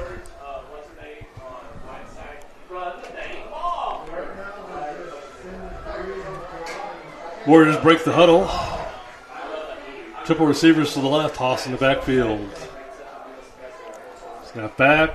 Play action pass. Johnson rolls left. Throws deep. He's got Dawson, but the ball just over his fingertips. Missed him by just a little bit. Warrenton's really stretching the field here. But with under a minute to go, it's a good play and just missed it by a little. Play was broken up by Rashad Boone. That'll bring up 3rd and 7 for the Warriors. Need to make it to the... bring up 4th down. 4th and 7. Warrenton looks to the sideline, decides to call a timeout. They're going to discuss things to see if they want to go for it. If they do go for it, what play are they going to draw up, or maybe they'll punt. Tonight, we appreciate their help. Congratulations to the softball team on a big win tonight over Wright City. Congratulations to Mr. and Mrs. Coach Barry and Coach Scott and the ladies. They did a great job. Another sports action coming up next week. On Monday, the JV Big Red football team will travel to Liberty High School in Lake St. Louis. Kickoff is scheduled for 5 p.m. Cross-country team has a big meet tomorrow at Forest Park. Good luck to the cross-country team.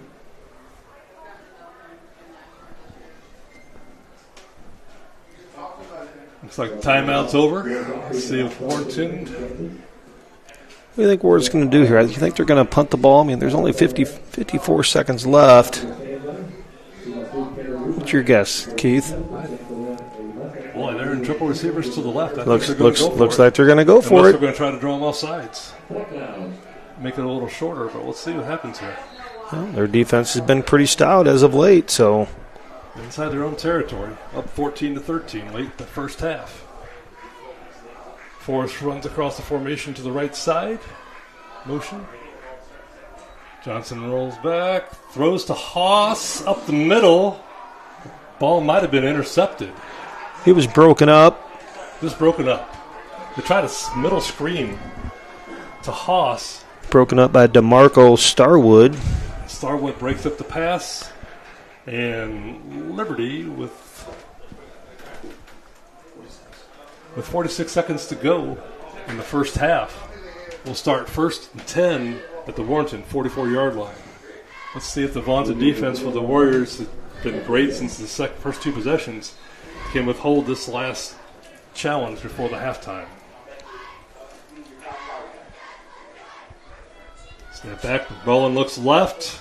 Nobody's open. Rolls right. Looking for a receiver still. Pressure. Oh, they hold McMullen in there. Pass is broken up. Pass intended for Camden Cooper, but there's a flag on the play. We have 2 flags on the play. 2 flags on the play, actually.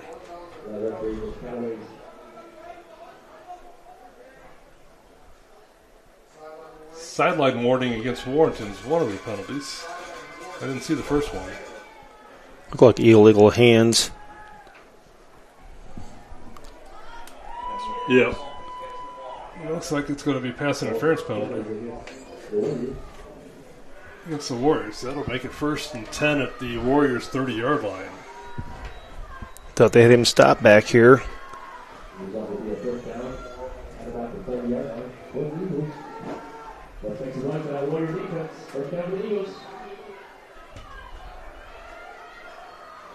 Two receivers both sides. One comes in motion from the left to the right. McMullen looks left, throws to back. Out of the backfield, he slips, breaks the tackle, and then is brought down for no gain. He's brought down inbound, so that will keep the clock running. But Liberty calls a timeout to stop it.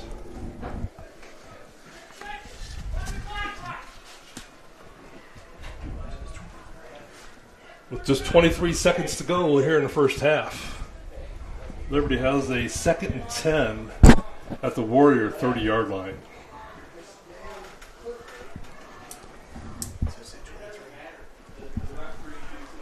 Tackle on the play there by Austin Haas. Haas, the linebacker. Need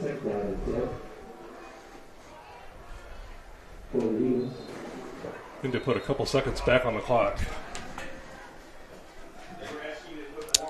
Still shows 23. 23 ticks left. Liberty breaks huddle. 2 receivers to the right, 2 to the left. Mack in the backfield. Warrenton takes a little deeper stance on the defensive side of the ball. Mullen looks right, throws right, and it's short again. We'll bring up 3rd and 10. Pass for Galati was just short. I watched McMullen after the play. He dropped his head like, I've got to be able to make that throw. He was disappointed in himself there. You got to like that from the senior. Oh, yeah. He's actually headed to McKendree University next year.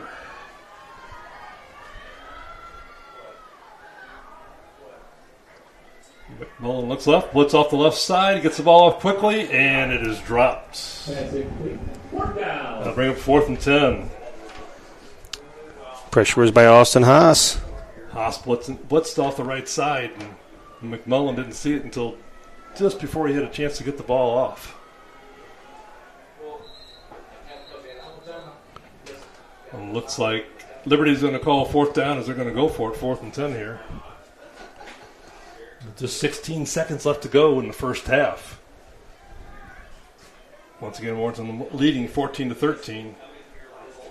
With 13 seconds left to go, they could get a first down. If they get a first down, that'll stop the clock, or they could try to throw deep and get a touchdown here. A couple of different options. Be interesting to see what Coach McMillan for Liberty decides to do here.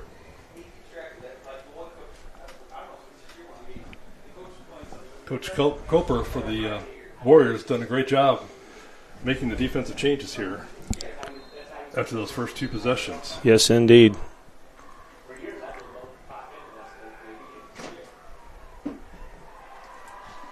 All right, Liberty comes over from the sideline, 3 receivers to the right, 1 to the left. Liberty coaching staff looks at the defense, signals into play. McMullen looks over the defense, snap back. He's going to throw to the right. That's a lateral. That's a live ball. That's a live ball. Matt dropped the ball, and it's going to be a loss of several yards here. I think that Warrenton's going to take over 1st and 10 at the 46-yard line with 8 seconds to go. That's a big turnover there. I think that was the play they were wanting to run there. That was definitely a backwards pass. I think they were going to go a halfback pass out of that. I think you're right. Mack threw it on that 2-point conversion earlier. Right. So, yeah, I think definitely they were looking for a halfback pass here, hoping that the cornerbacks have been real aggressive here in the first half, coming up and stopping that with pass to Mack. I think that you're absolutely right, Coach Adams. It was, and why not? I mean, you've got a few ticks, you got 8 seconds to go in the half. Why not run something like that? Let's see if Brandon Johnson and the Warriors try something deep here as well. Possibly get a pass interference call. Half can't end on a penalty, so they get better field position or complete the pass. Mason Thompson would be a good one to look for here. He's a good deep threat. Thompson goes deep. They throw it to him. He's in double coverage. He goes up and tries to get it. Pass is broken up. Right about the 10-yard line. Pass broken up by Jaden Leach. Injured Eagle on the play, but he's up and walking it off with just a few seconds to go here in the first half. Warrenton's got time for one more.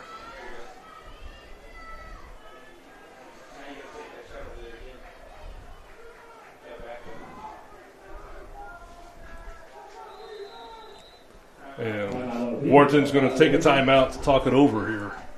Leading 14-13, time for one play left to go. Let's see what Coach Coper and the team draws up here to end the first half as they lead 14-13.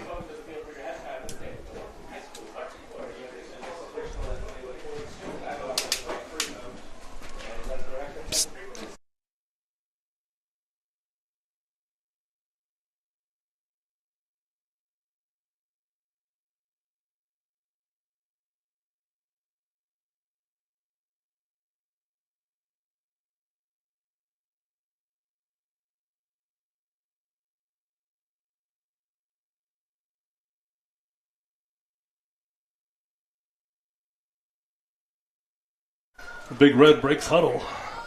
Time for one play to see if they can't add to their lead here, 14-13 in the first half. Be interesting what they got up their sleeve here. These are always kind of fun plays, you know. You don't really expect to do a whole lot here. Be interested what they do. Triple receivers to the left, single to the right, and Austin Haas splits end. Comes in motion now from the split end on the right side to the left side. Let's see. Johnson has time to pass. Now he's forced out of the pocket, and he scrambles. Breaks one tackle, breaks two tackles. Continues to roll to the left. There's a flag on the play. Johnson showing great fortitude and instinct here. Fights until he is forced out of bounds, and a whistle stops the play. What a heart on this kid. We got a flag on the play here, too, There Keith. is a flag on the play, but just tremendous effort. Wow. I got goosebumps here. He's down 3 times back there. There's just no quitting this kid. Quarterback, free safety.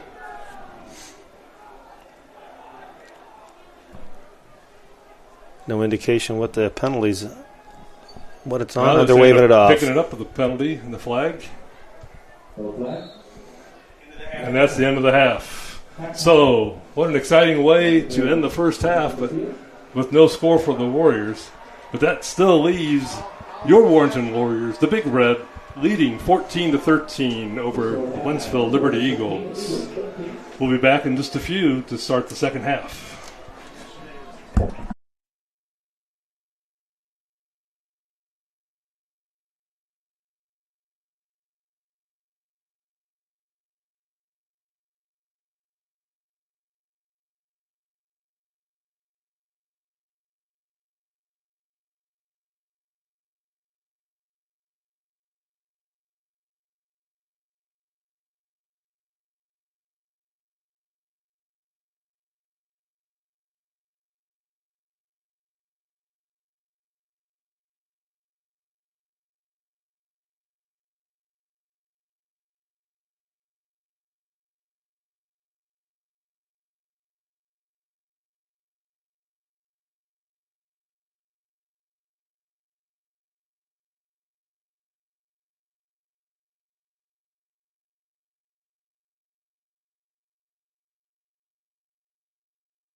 Commercial titled I Want to Break Free. The band is under the direction of Spencer Freeman and Sandy Rutledge. Additional staff includes Ashley Burt and David Cullen. Tonight, the band is led by senior drum majors James Hopper, Ava McCall, and Connor Beard, and will feature saxophone soloist Thomas Rowan, trumpet soloist Joe Beaker, and guard soloist Abby Dennis, with feature performance Rebecca Spencer.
now he's on a task. He's busy. Yeah, he's busy.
How about another nice hand for the Warrenton Warriors in color guard. Please join us throughout the season as the Warrenton Warriors continue to develop their show. We appreciate the support from Warrior Nation. Go Big Red!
We're back for the second half of Warrenton football. They lead Wentzville Liberty 14-13. The game started off with Wentzville Liberty taking their first two possessions and scoring 2 touchdowns. First touchdown, they made the extra point. Second one, they did not.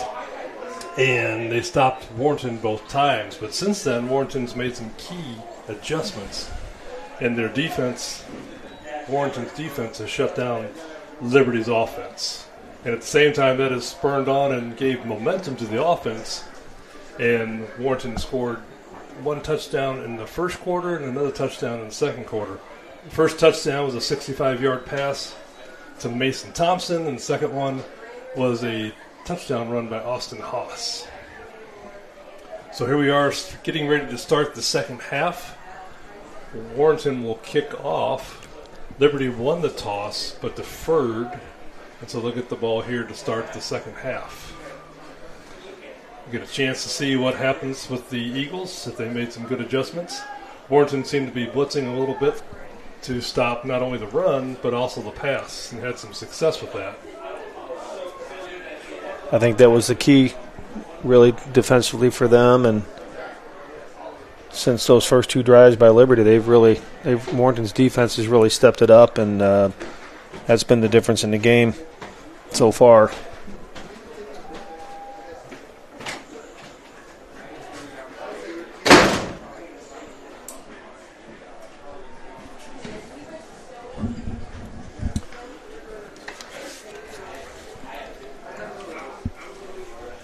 Looks like senior Tyler Farber is going to kick off here and start the second half. He splits the kickoff duties with Jake Kinney.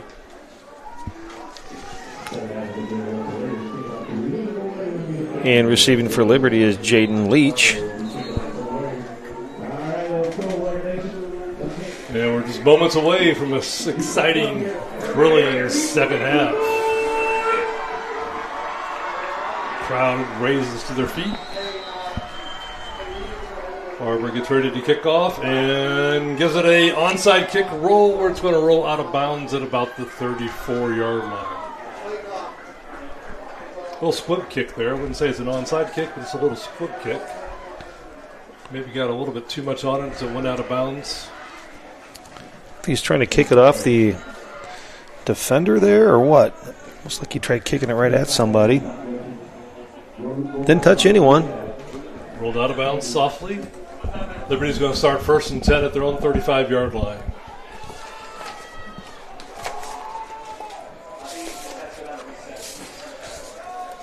Triple receivers to the right, one to the left. Jalen Mack in the backfield with Cody McMullen at the QB.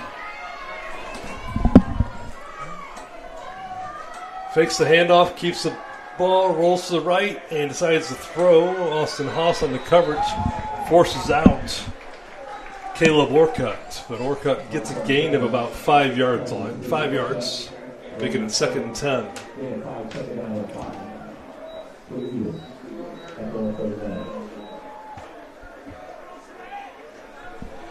This time triple receivers to the left side of the field.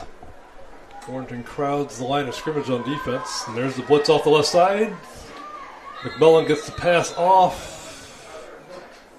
But there's flags on the play. Can't tell if it's after the play. The play is whistled dead.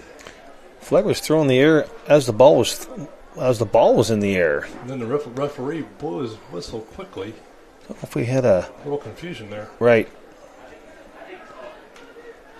Is it offensive pass interference? It'd be interesting here. They're walking back the other way. That's an ineligible receiver downfield is the call. 5-yard penalty. Repeat 2nd down. So it looks like the pass did fall incomplete. And that's why the referee blew the whistle so quickly, but not before there was an ineligible receiver downfield for the Eagles. 2nd and 10.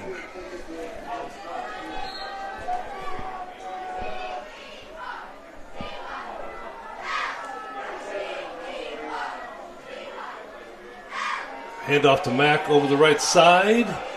He gains 15 before he's tackled at the 50-yard line, but there are two flags down at the line of scrimmage. Holding. Looks like the penalty is against the Eagles for holding. That'll be a 10-yard penalty. Repeat second down.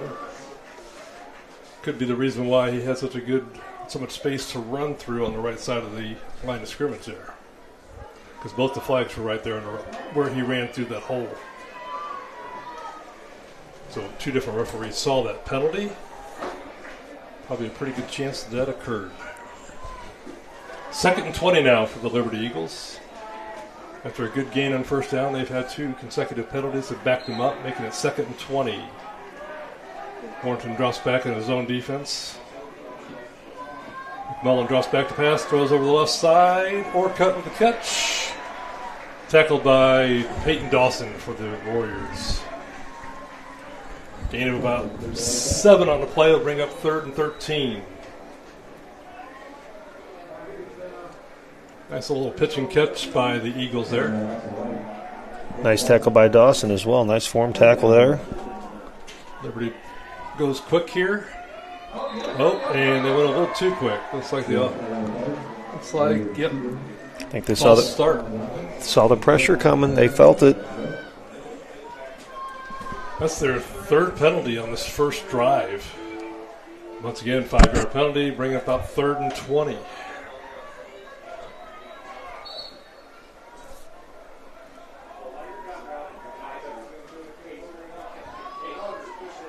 Three-man rush here. They blitz 2 linebackers. Screen to the right-hand side, and McMullen overthrows Matt. Pass falls incomplete. That'll bring up 4th and forever. And Wentzville Liberty brings out the punt team. Hard to tell if Liberty's changes were effective or not because of the number of penalties. Right. Warrenton defense stout again. Brought some late pressure there. Interesting change here. Instead of Dawson back to receive the punt, it's Austin Haas, the All-American back here. Short punt. Haas lets it bounce out of bounds.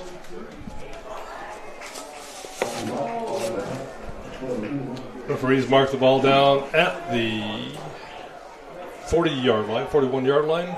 And that's where your Warriors, the Big Red, will take over 1st and 10.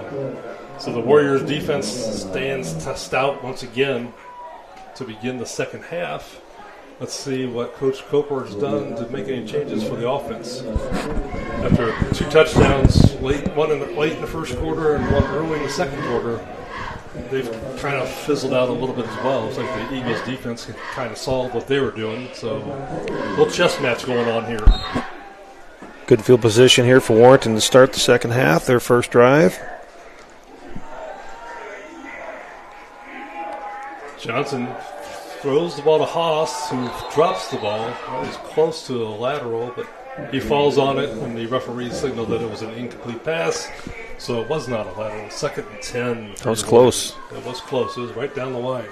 Referee was right on the play, made the call right away.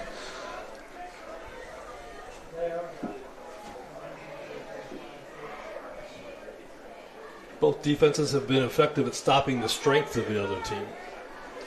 Liberty had their success early running the ball, and the Warriors have had success throwing the ball.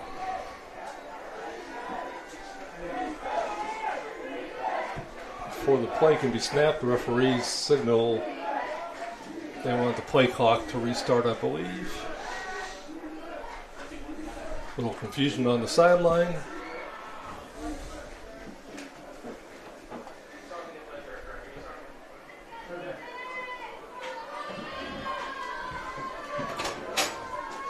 Hey, kill the play clock altogether.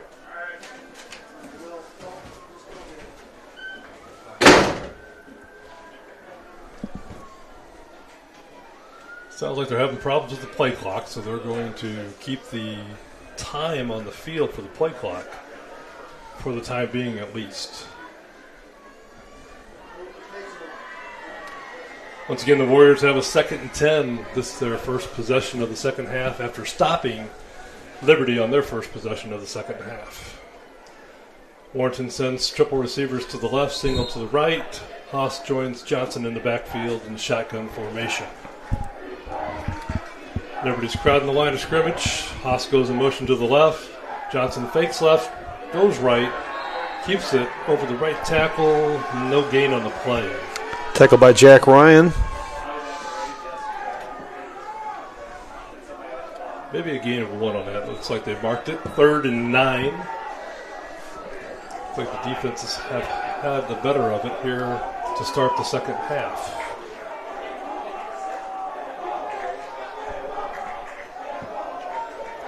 Liberty crowd gets a little rowdy, trying to encourage their team. Warrenton breaks the huddle. Diedrich Forrest goes in motion across the line. Johnson rolls left. Haas in the backfield, looks deep. Nobody's open. Now he runs right. He has a little run. He breaks 1 tackle, and he has enough for a Warrenton 1st and 10 at the Eagles' 40-yard line. Slowed up by Matthew Mauk. Really great play by improvising by Johnson there. Yes. Rolled to the left, nobody's open, came back to the right, kept it, and got a good gain. He's a good running quarterback. Very elusive there. He's got 7-point average yards per rush and 1 touchdown this year. 1st and 10, Warriors at the 40-yard line of the Eagles.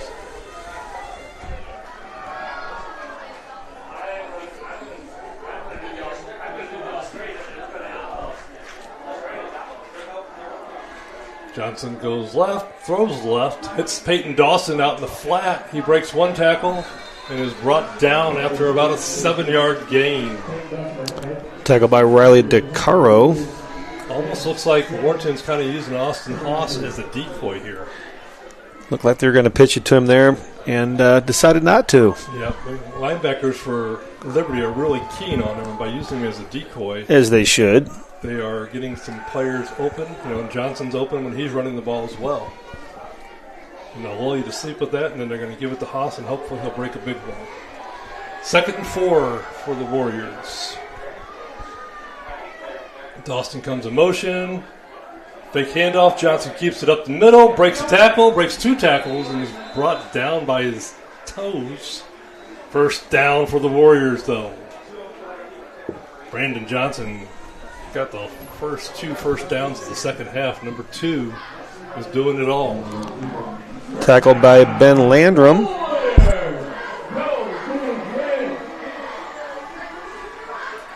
Warriors got a little something going here. They send 2 receivers to the right, 2 to the left, Haas in the backfield. Liberty crowds the line of scrimmage. Dawson comes in motion across the right side of the field. Now gets set. Triples to the right now. Snap back. Hand off to Haas. He rolls left. Gets a great block from a pulling guard. And he breaks 2 tackles. Down close to the touchdown. Right at the pylon before he's knocked out of bounds. Big block on the play by number 53, Marcus Green. Really got the hole open there for him on that play. He pulled as a right tackle all the way to the left side. Really hustled. And now the Warriors have a 1st and goal at the 2-yard line. Great block by the sophomore. He was hustling.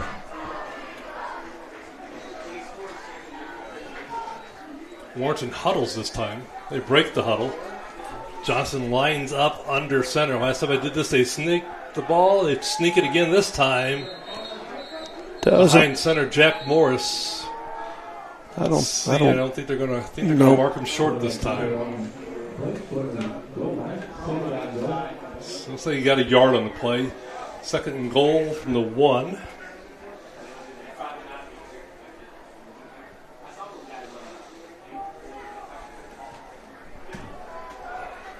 Johnson once again under center. This time they've got a fullback in the backfield with Haas. Last time they handed off to Haas. Who dropped Johnson it? fumbles, decides to sneak it, and the blocking of center Jack Morris makes a huge hole.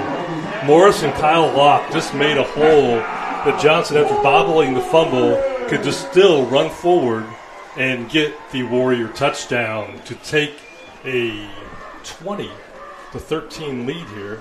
Extra point here by Farber will make it 21 if the conversion is good.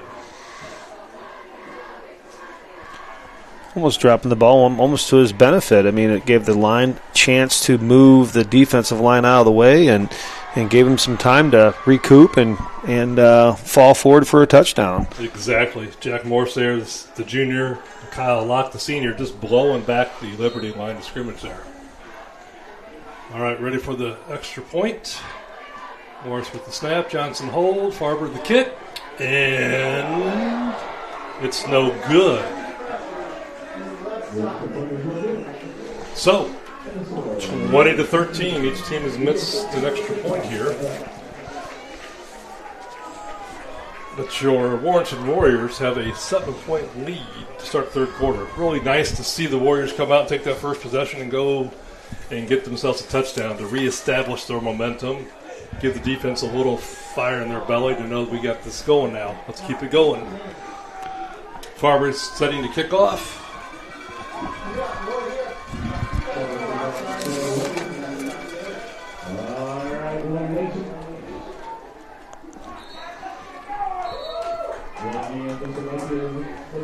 I think you're right, though. They were really using Austin Haas there as kind of a decoy on some plays, and it really paid off. And then I told you, he thought they're going to lull him to sleep. And then Austin Haas breaks that one after the great block by Marcus Green.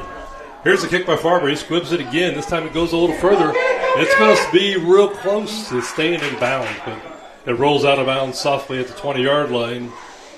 Flag is thrown for the illegal kick. The referees are going to march the ball to the 35-yard line, and that's where Liberty will have their second possession of the first half. First possession, they had a good gain on the first down, but after that they had 3 consecutive penalties, kept on marching themselves backwards, and they never could recoup from that. They come out with triple receivers to the right. McMullen handles the low snap, hands off to Mack. Mack breaks it to the left, where he's tackled by Peyton Dawson right at the little down marker. And it looks like they're going to give him the first down.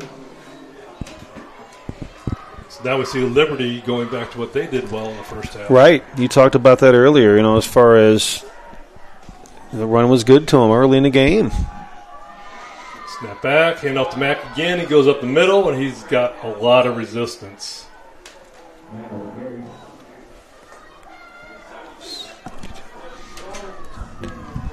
Looks like Cole Meyer on the tackle there. And Kyle Lauk, the nose tackle. Kyle Lauk just didn't let him push him back. Met him right at the line of scrimmage. Second and 9, excuse me. Snap back, McMullen hands off to Mack again. He breaks 2 tackles over the left tackle before he is wrestled down by Cole Meyer. Successful with the run. Maybe they'll stick with it. Third and short.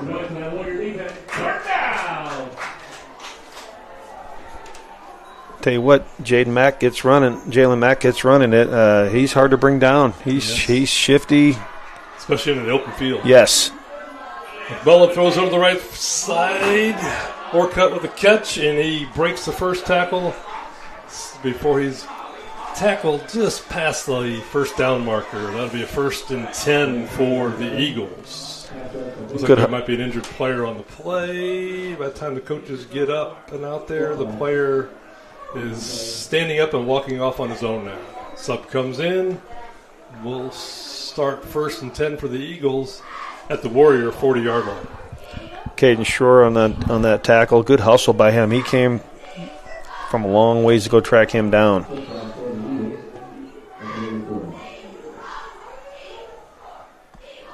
Blitz by the Warriors. McMullen keeps it, goes left, throws kind of a little pitch to Orcutt on the left side of the play. A loss of 4 or 5 yards on the play. That ball was live, too. That was also a lateral. That was a lateral. Yeah. Kind of a shuffle pass there. Yeah. Almost like, here, you take it. I don't want it. Loss of 5 on the play. McMullen's got his hands on his hips. gets the play from the coaching staff, barks it out to his team. They take their formation. Warrenton blitzes. Oh, Strower just misses the sack. McMullen gets the pass off. And I think it fell incomplete. Yeah, it was incomplete. Pressure by Strower there on the blitz. McMullen had to get that ball out in a hurry. 3rd and 15 now. They hurry to the line of scrimmage again. Warrenton doesn't have the time to get two set. There's 3 rushers here. McMullen's looking deep this time. He throws it deep. Oh, and broken up.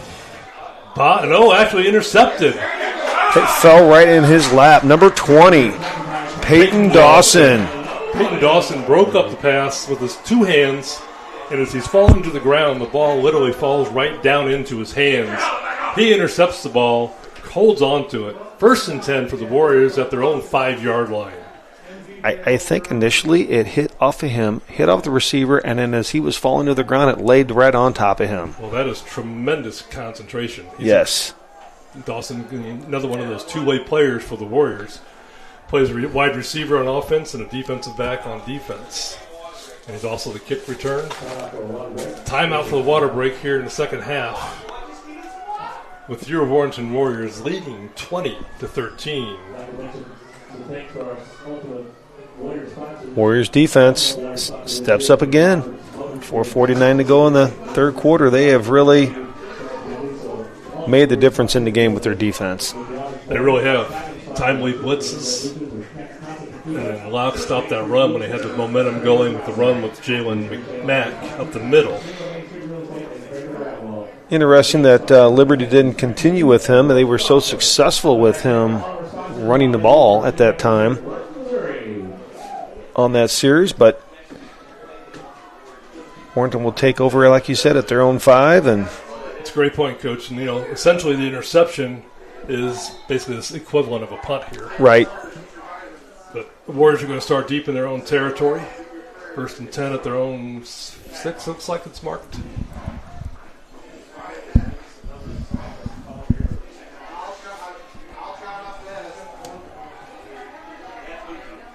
Looks like they got 2 receivers on both sides of the line. Austin Haas in the backfield. See if they continue to use him as a decoy. Dawson, the interceptor here, goes in motion. Hand up to Doss up the middle. He's met at the line of scrimmage. Looks like a loss of 1 on the play. That'll bring up 2nd and 11. Liberty defense is proving stout there up the middle. Nose tackle Caleb Wren again leading the charge in there.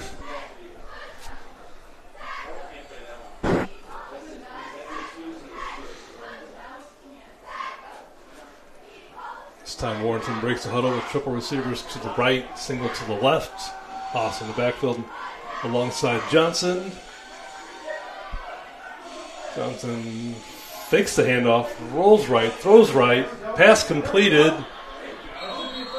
And that was Peyton Dawson, the interceptor on the catch. He gets it out to the 20-yard line where he's forced out of bounds. 1st and 10 for the Warriors. Gutsy on your own 4-yard line, throwing the ball there. Fantastic call by the coaching staff. Sure hands of Dawson really paid off there. Warriors start 1st and 10 from their 20 now.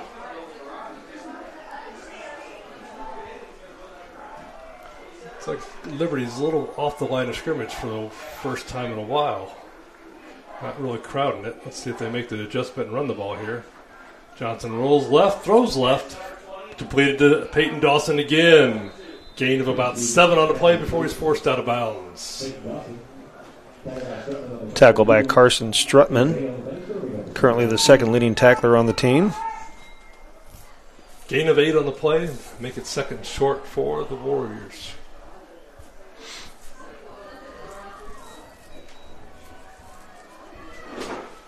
Taking a little more time in the huddle this half. Milking that clock a little bit. 2 receivers to both sides of the line. The linemen get in their position. Johnson gets the snap, fakes left, goes right, and no gain on the play there. Looks like middle linebacker Jack Ryan on the tackle. Well, you know, both teams have players playing both ways, especially Warrenton. You know, chance to walk it up, catch a breather a little bit here. 3rd and 3. Maybe he lost a yard on that play. It's a good point about both teams having players playing offense and defense there, Coach. Warrenton probably has a couple more than the Eagles. Here we go, 3rd and 3 for Warrenton. Got to make it to the 29 here. Diedrich Forrest goes in motion. Fake handoff to him. Johnson keeps it. Goes over the left side. It's a gain of about a yard. Not going to be enough for the first down. 4th and short. Tripped up on the play by Riley DeCaro. It's a 20-13 lead. Let's see if Warrenton decides to do here. Looks like they're calling in a play. Looks like they're going to go for it here. Interesting call by Put Johnson up into the center. Jack Morris pushes forward. Oh, but as soon as the play was called, or right about the time the play was called, the flag came out. Let's see what they call here. Illegal procedure penalty against Warrenton. I wonder if they'll punt now. Going for it on your own 20, 28, 29-yard line. Coach Coper showed a lot of confidence in that. Gutsy call. Why not? So many returning starters on the offensive line. Showing confidence in your players. Let's get the job done, guys. 4 returning starters. 3 all-conference linemen last year. Oh, and now it's 4th and 6 after the legal procedure, and they've elected to punt. Yeah. So Kinney back to punt.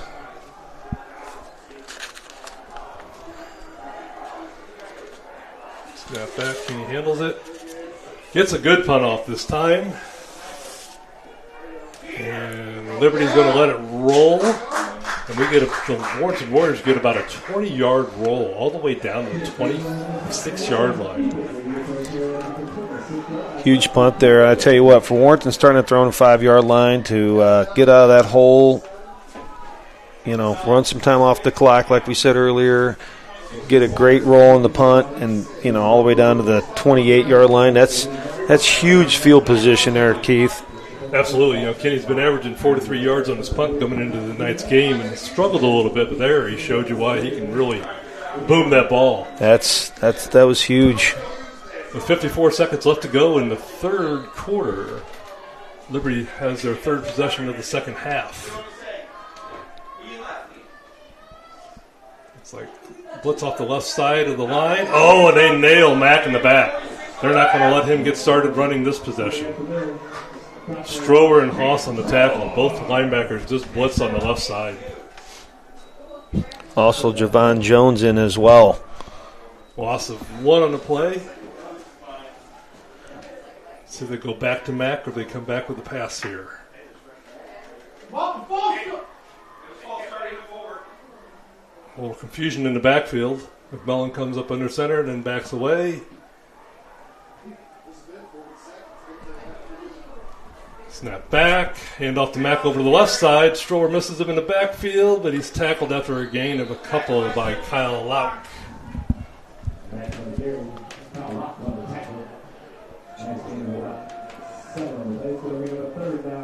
That'll make it 3rd and 5. Nice play by Lauk on that play. And I believe that's the end of that is the end of the third quarter. So after 3 quarters, your Warrenton Warriors are leading 21-20 over the Liberty Eagles. We'll be back for the fourth quarter in just a few.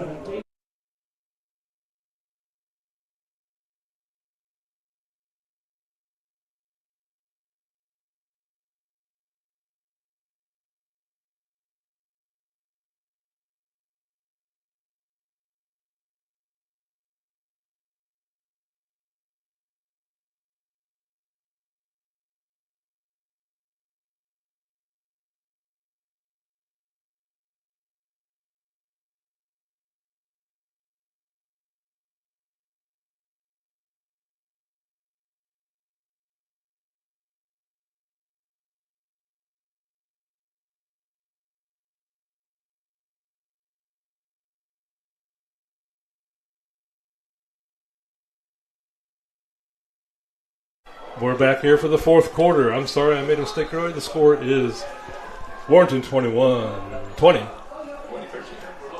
Liberty 13. Third down pass by McMullins, completed, caught by Cooper.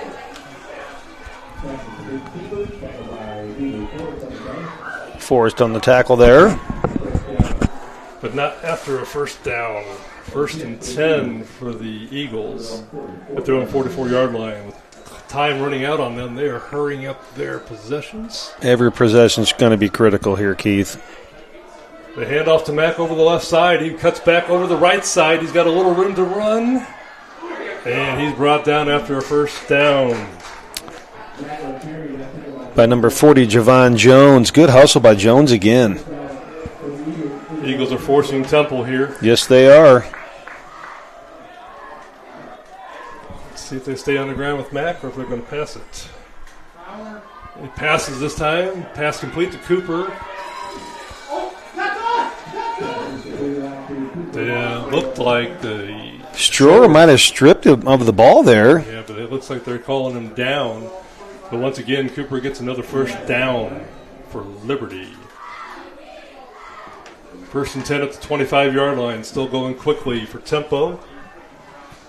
Handoff, no fake handoff to Mack. Oh, intercepted! What great instincts. Warrenton intercepts him. Cole Meyer with the interception. You talk about a momentum shift right there. Oh, my. Liberty was going in for a touchdown. They had first and 10 at their own 25. And Cole Meyer just steps right in front of the receiver, picks it off, and gallops 30 yards the other way. Warrenton's now got a first and 10 at the 46 of Liberty. Well, their bench is excited over there. That's a huge play to start this fourth quarter. The crowd is on their feet, and they're going crazy.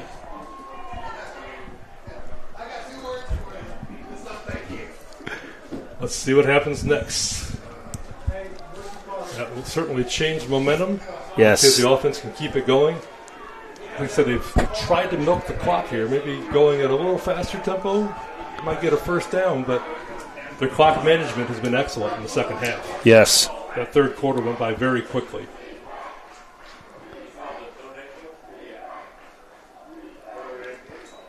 Johnson rolls to his left. Throws to his left. He's got a wide open Peyton Dawson. He's got it at the 8, and he scampers in for a touchdown. Momentum has changed here. And we will call him shoeless Peyton Dawson. He did run out of his shoe. He lost it at the 15, but guess what? He caught the ball and went in it anyway. And they handed him a shoe back, and I think he'll trade that any day of the week. Touchdown for a shoe. That's okay. Brandon Johnson has got 2 touchdown passes tonight. One 65-yard pass to Mason Thompson, and this a 36-yard touchdown completion to Peyton Dawson. I saw something on the field there. I thought that can't be a penalty flag, even though we've seen a few of those tonight. It was a shoe, so. Nothing was going to deter him. Farber in to kick the extra point. Snap back. Johnson fumbles but gets the ball down. And this time the extra point attempt is good. That gives your Warriors a 27-13 lead over the Wentzville Liberty Eagles. Just a gigantic change again. I mean, there was Liberty marching down the field. Just a huge turn of events there, just a matter of seconds. Yeah, Cole Meyer with the game-changing play there. Yeah, that stands out right now as the play of the game. I mean, that's Liberty's marching the other way, and wow, just great instincts by the senior.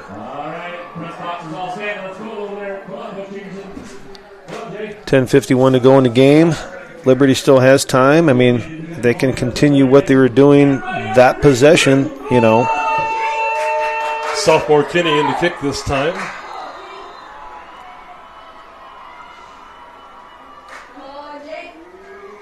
He lets into it. Ball goes down to the 10-yard line. Run back goes up the middle. He gets past a couple defenders all the way up to the 40-yard line. Great return there by Caden Galati. Looks like the runner might have been banged up on that play. He's slow to get up. Coaching staff comes out to take a look at him.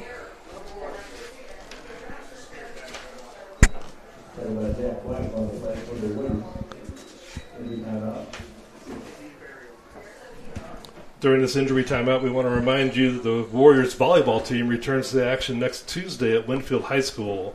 The JV game begins at 4:15 with the varsity game to follow.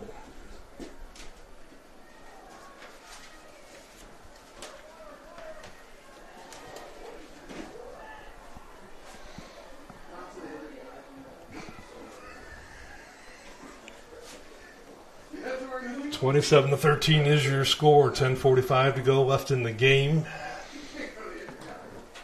Almost a reversal of the score from 4 years ago, Coach Coper's first year as the head coach for Warrenton.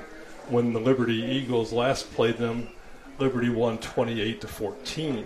So now it's a 14-point difference going the other way. We'll see here soon if Liberty can once again pick up the tempo. The injured player rises to his feet, shakes his leg a little bit. Crowd rises to their feet and gives him an applause, and it looks like he's going to walk off the field under his own power. Good sign. Eagles start 1st and 10 at their own 40-yard line. 10:54 to go.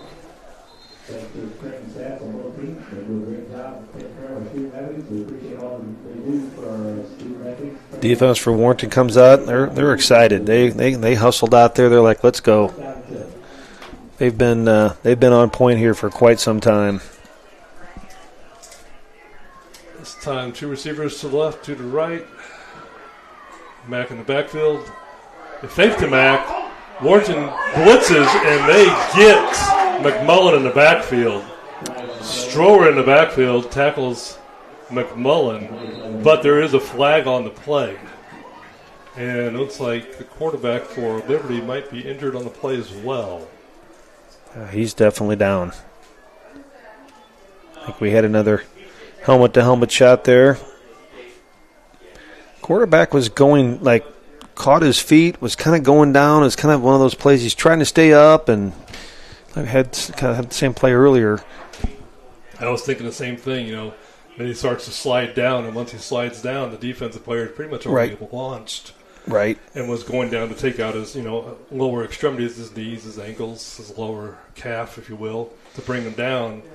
And then when the quarterback went down as well, their helmets met. Referees are meeting. Interesting what they're gonna do here. I saw the main referee threw his white hat, so I don't know what that indication is. That's usually they do that in lieu of a second penalty. They're out of a flag because he already threw his first flag, so you could be right. Liberty's getting their backup quarterback, Sullivan Thornton, warming up on the sideline over here. Well, he's up. Cody McMullen's up, walking off under his own power. Both fans give him a round of applause, and the players as well. A sigh of relief from everybody that he is up and walking off on his own power. Still waiting for a signal from the referee. He just had. I missed it. I was looking at my sheet.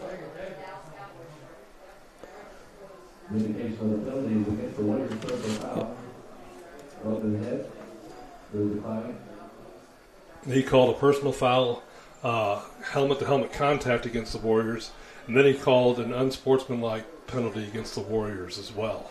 That's what the second penalty was.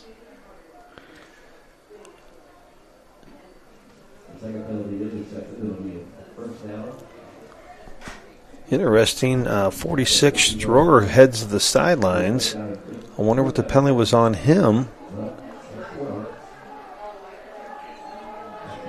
He may be out of the game.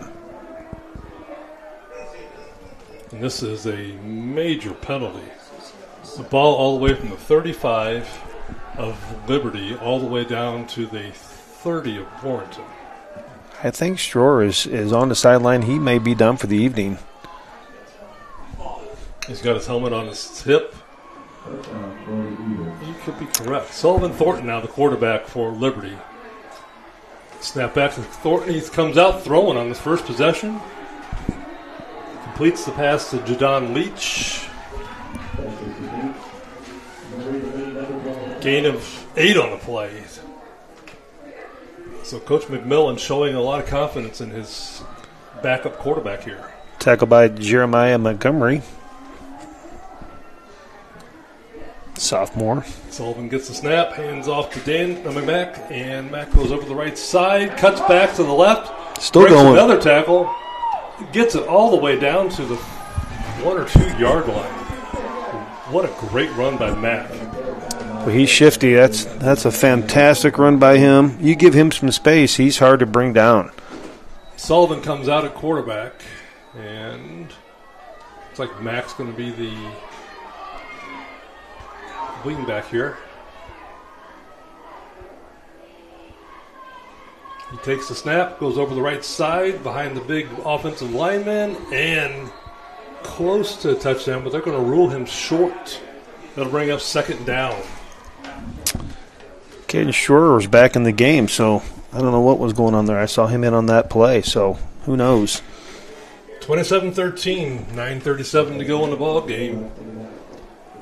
Mack still back in the backfield in the Wildcat formation. He's got some big offensive linemen and halfbacks in the backfield with him. Yes, he does. He goes over the right side, follows his blockers, and this time he gets into the end zone. Mack with his second touchdown. 27-19 is your score now. With the Warriors up by 8, will Liberty go for 2 here or go for 1? They're looking to the sideline for direction from their coach. Mack is returning behind the line of scrimmage. Ball is placed at the 3 yard line. Looks like they decided to go for the 2-point conversion here.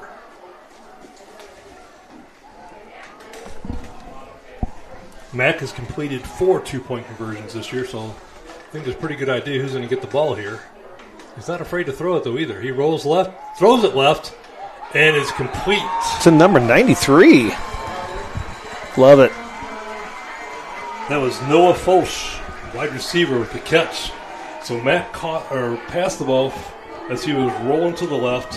The fullback was Noah Foch, and he just went into the end zone, turned around, and Mack just tossed him the ball before the Warrenton defense could converge. He's taking that ball to the sidelines. He might take that home tonight. Completing the 2-point conversion. He still has it. So with 9:21 to go, we have a one-possession game again. It's 27-21 with your Big Red in the lead. Things are getting interesting here, Keith. As it should be. Like I said, it was a top 5 game in the St. Louis area. It's coming down exactly what we thought it was going to do. We like to see the Liberty kids rally around their injured quarterback and say, okay, just because our injured quarterback is down, we're not going to give up. The game's not over. 3 or 4 plays later, they've got themselves a touchdown. Now it's Warrenton's chance to answer back. I think they had to wrestle the ball from the young man that just scored the touchdown over here. He wouldn't give it up. 9:21 on the clock. Dawson back to receive, along with Mason Thompson and Isham Keeper. Ready for the kickoff. Here we go. It's getting exciting. It's been exciting. It's getting even more exciting. Thompson feels the kickoff, runs it up the middle, breaks one tackle. He's got one tackler to beat, and he's wrestled down at the 50-yard line. Big tackle by Christian Williams there. Probably touchdown-saving tackle. Mason Thompson's having himself a game here. Had the 65-yard touchdown earlier and looked to break that one right back, giving the Warriors good field position. 1st and 10 at the Liberty 49-yard line. Each possession looms large here.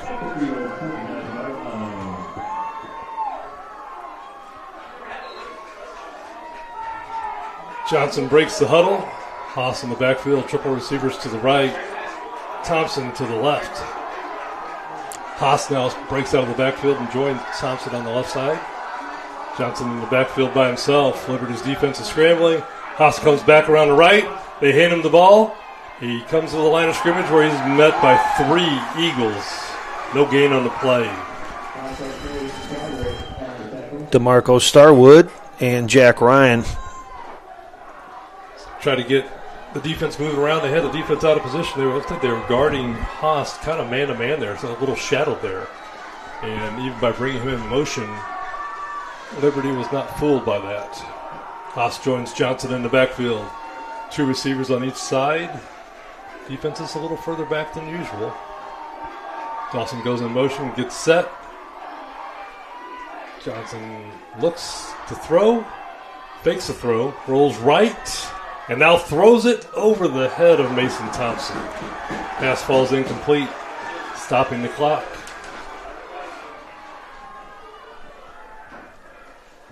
.8:26 left on the clock.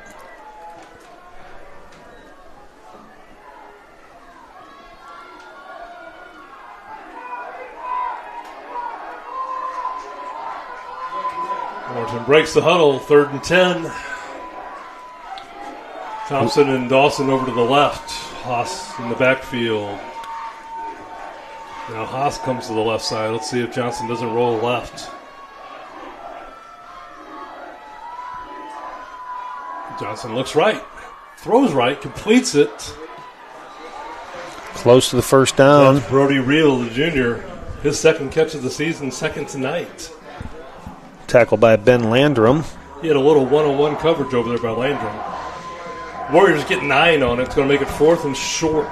Warriors have shown a lot of instinct to go for these 4th and short, Coach, with the quarterback sneak. Be interesting to see if they try that again here. Looks like about 2 yards. Can they sneak it for 2 yards? A couple times Johnson's gone a little more than That 2 is yards. true. Almost took it to the house one time. Yeah, so we'll see here, but he does not get under center. Jack Morris this time. He's still in shotgun formation. Haas in the backfield with him. Hands off to Haas. Haas goes over the right side. He's got the first down and comes down in. No, they rule him out of bounds. I thought he came down in bounds. A smart play to stop the clock. I'm sorry, to keep the clock rolling, but he was forced out of bounds. We do have a injured Liberty Eagle, so that'll stop the clock either way. Warrenton has a 1st and 10. Tackle on the play by Jeremiah Safari. 1st and 10 at the 34. They're all big first downs, Keith, but that's a big one. Field position, everything. Keeps the ball away from Liberty. Can't score if you don't have the ball. A little keep away, if you will. Looks like the injured player's up and on his feet. And we're ready for football again.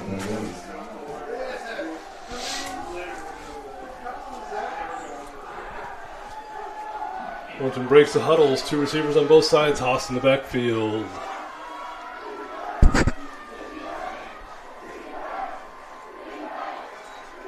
Johnson rolls to the left.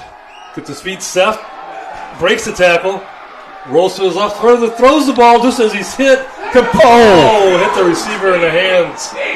But he tried to run before he had control of the ball.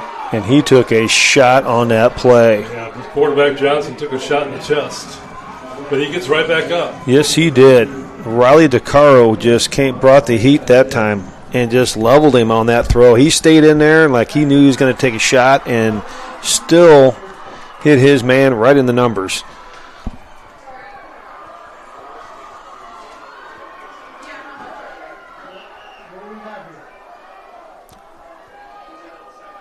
So the long incompletion brings up 2nd and 10.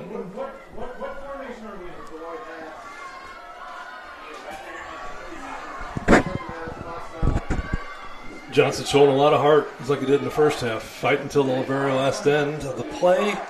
And that one he fought to the very last end. He took a shot. Pass could have been complete, but it fell out of the hands of Forrest. Warrenton with the 2nd and 10 to go has called a timeout. 8:02 left to go in the game. 27-21. Warrenton over Liberty.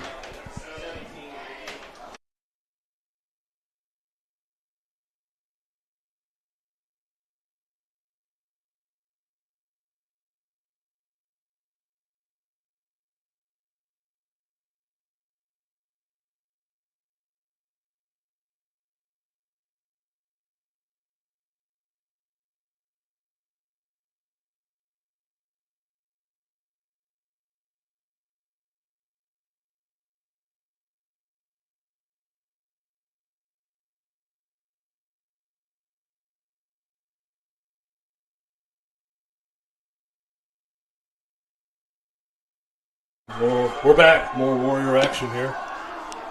27-21. 8:02 left in the game. 2nd and 10. Got a feeling Warrenton's going to leave it on the ground here. If anything, knock some time off the clock. They brought in some tight ends here. Got the wide receivers and split ends on the line of scrimmage. Hand off to Haas. He rolls over the right, cuts back to the left, breaks a couple tackles. Gain of about 5 on the play. Nice little run by Haas. Good call, Coach. They did run the ball there, get the clock going again.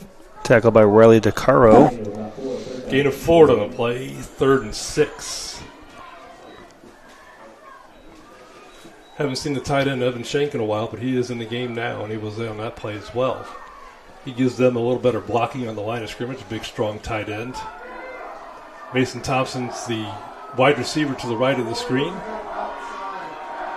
Looks like they almost have like their goal line offense. Exactly. I agree. Like, you know what? Here we go. This is what we're going to do right here. Liberty's got... Haas has got a fullback in there as well. Yep.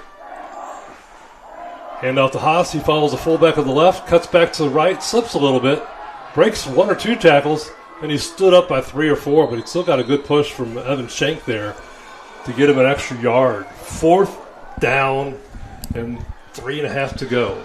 Tackle by Jeremy Safari. Just grinding it out here. Ground and pound. 6:50 on clock. Haas almost fell down after he received the ball there from the quarterback and just kind of kept his feet and kept going. He did not panic. Kept his wits about him and still got a couple yards on the play. Big play here. 4th down. Still the goal line offensive line at the scrimmage. Fullback off to the right. Haas right behind him. Johnson gets the snap. Fakes the handoff. Throws deep. Wow. Oh, and Mason Wow, Johnson and a flag on the play, and he catches it.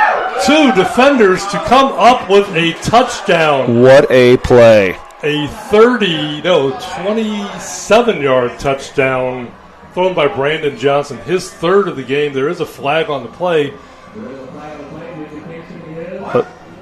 Wow. What a gutsy call. Looks like it's going to be against Liberty because they're spotting the ball at the 3-yard line. I think if you'd have polled many people in the stands, Warrenton was going to stay safe. They're going to run the ball, run the time off the clock, and you know what? They said, you know what? We're here to win the game. Wow. Coach Coper going for it. Wow. I love it. Very aggressive play on. Very aggressive. Down. And what a throw by the quarterback. Oh, his 3rd. You couldn't have put it up there any better.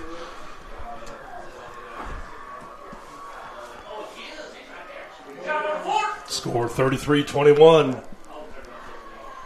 Warrenton's going to go for the 2-point conversion here. Johnson hands off to Haas. Haas goes to the right side, cuts back up the left, gets close to the goal line. Now he gets a little push from his line, but does not get enough for the 2-point conversion. 6:18 to go in the second half. 33-21, Warrenton over the Liberty Eagles.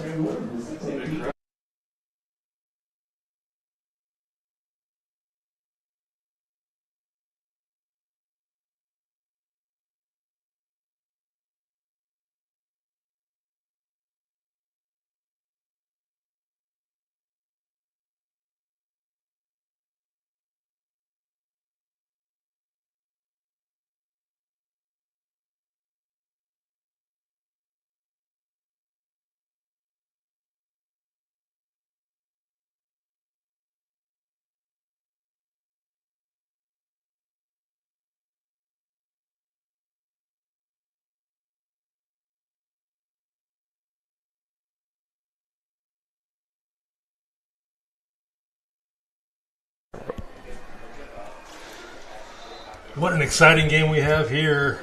33-21, the big red lead, Wentzville Liberty. 6:50 on the clock. 3 touchdown passes thrown by Brandon Johnson. It came in advertising that the Warriors were going to ground and pound it. It looks like the Warriors penalty on the kickoff here before the kickoff. Warrenton's kicking off from the 45-yard lines. Let's see if they try the pooch kick here again. Or the squib kick. Or if they kick it deep. What do we got here? We got some confusion. Coach is asking the referee for some clarification.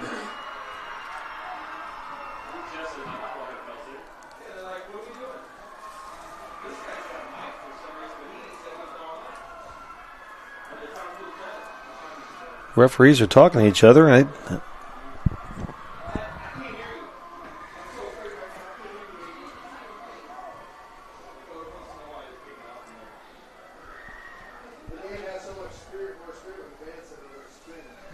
Warrenton cheerleaders got the crowd up on their feet. Excitement is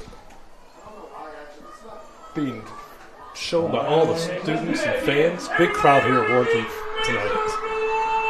Kenny for the kickoff. We're ready to get things going again. Referees have got things settled, and here we go. Kenny with the kickoff.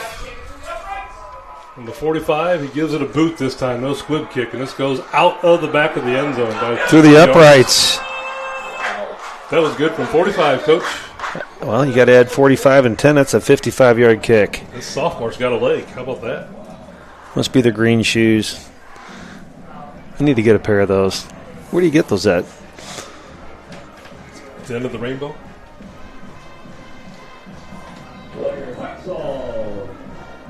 Love them.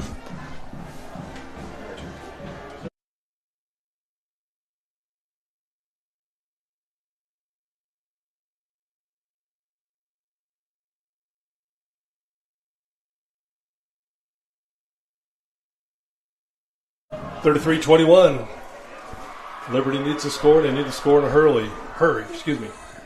Warrenton drops back in zone defense. McMullen back in the game at quarterback, throws in a double coverage, and it's picked off by Brandon Johnson, free safety. He's taking it back. He's to the 10, the 9, tackled at the 8-yard line. Quarterback throwing for 3 touchdowns, and as a free safety, he now has a pick of his own. What a game for him tonight. It'll be tough to pick the player of the game. Got Thompson with 2 touchdowns receiving, Johnson with 3 touchdowns throwing, interception by Johnson. But I got a thought. We'll be talking about it here soon, what I'm thinking. That might have just made it very difficult for Liberty to come back after that. First and goal for the Warriors at the 9-yard line. Touchdown here would definitely probably seal the victory for Warrenton. Come out and shotgun again, but Shank is in the game at the tight end. Offensive line is the bigs. And he's got a fullback to his right. Johnson gets the snap, hands to Haas. Haas goes up right up the middle. Close to a touchdown. He's called down short. Gain of 8 on the play, making it 2nd and 1. Great blocking by Jack Morris and the left guard, Alex Wilson, the junior. Tackled by 56, Alex Melton. Warrenton huddles up as the clock goes tick, tick, tick. 5:38 and counting. Warrenton breaks the huddle. Same formation as the last. I said that's Caden Stroher in the backfield as a fullback. Leading tackler is leading the way into the goal this time. Snap back, hand off to Haas. Haas follows Stroher into the end zone. Touchdown, Warriors. 5:10 left to go in the game. And the Warriors have blown this wide open after a great touchdown pass from Johnson to Thompson. And now Johnson with the interception and return down to the 9-yard line. Scores 39-21. Farber into the extra point. 18-point lead, looking to make it 19.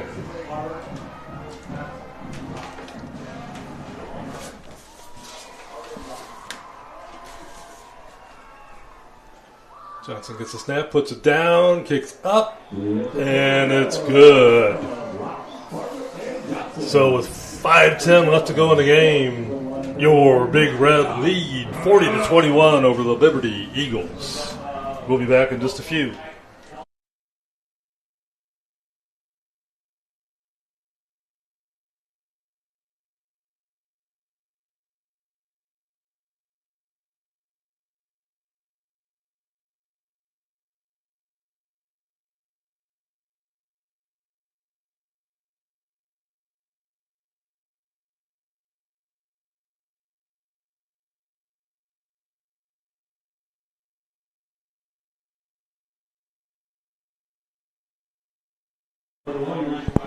Kenny in to show off that green shoe of his again.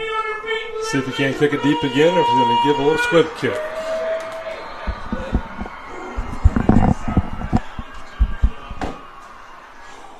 And he kicks it deep again, all the way down to the goal line. Holy cow. But we there was got? a penalty before the kick occurred. I'm guessing offsides here. Another big kick from Kenny. Yep, you're right, Coach. Offsides on the Warrior. 5-yard penalty. We'll see if Kenny can kick it to the end zone again. They're just going to test his leg until he can't kick it into the end zone anymore.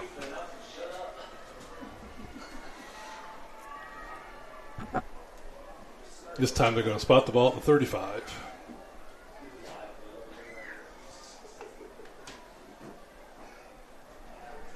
Shoes. All right, we're getting good at this. Let's wake Wolftown up tonight. Everybody on their feet and make some noise!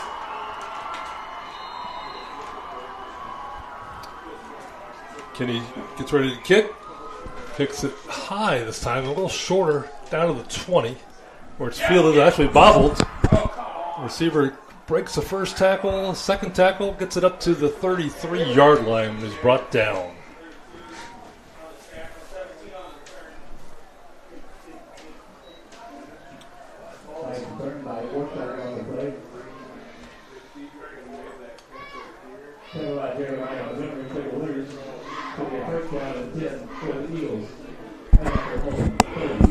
Looks like they've gone back to their backup quarterback. Looks like they have.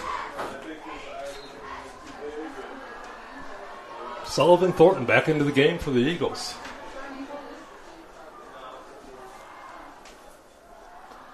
Gets a snap. Warrenton blitzes. Running back runs up the middle, where he's brought down, looked like by the nose tackle Kyle Locke and Cole Meyer at the tackle.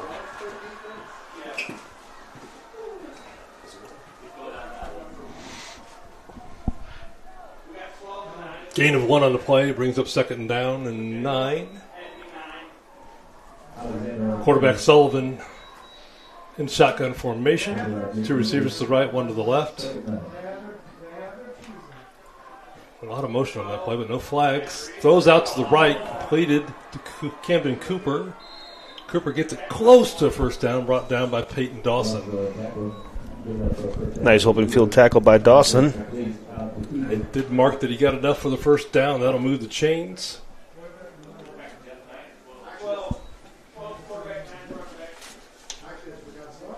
Backup quarterback Sullivan Thornton's into the game for the Eagles. Gets the snap, looks left, running back went right. He just takes a knee when he's met in the backfield. Loss of 5 is 4 or 5 Warriors met him in the backfield, led by Caden Schroer and Javon Jones. And Jake Mincher as well. Make it 2nd and 15. 4 minutes left to go in the game.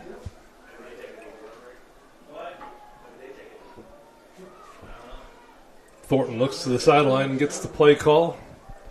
Receivers take triples to the left, single to the right. Sullivan reads the defense. Snap back, hands off to the fullback up the middle, who breaks free, misses the tackle. He's going close to the end zone. Schroer's trying to catch him. Oh, Schroer gets his shoestrings, but not before. Number 9 can take it into the house for the Liberty Eagles. That was James Alexander, the running back. 60-yard touchdown run by the backup running back, James Alexander. His first of the year. Tell you what, he broke the line and he took off. He had a big hole. Fantastic run by him. Love the effort by Caden Schroer to try to catch him. Never quit. He did not give up. You're right. He didn't quit on the play. All right, looks like they're going to go for 2 again. James Alexander with their carry. Warrenton blitzes, and he can lose his yards on the play. 40-27 is your score. Warrenton leads with 3:28 left to go on the clock. We'll be back in just a moment.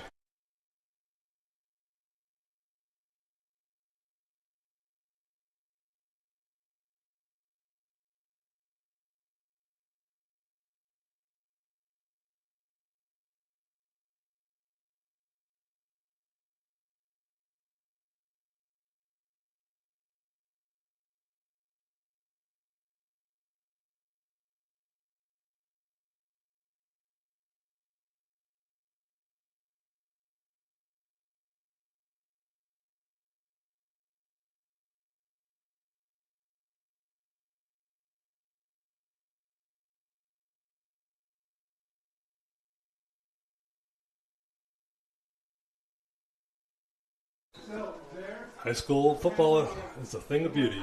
Just when you think the game's over, Liberty comes back and answers with a quick touchdown and a run, nonetheless, by their backup running back, handed off by the backup quarterback. You get set to kick off here. Let's see if they choose the onside kick or kick it deep. They pooch it, kick it onside, where it's fielded by number 11 for Warrenton. He downs it at the 43-yard line. Nice little hands play there.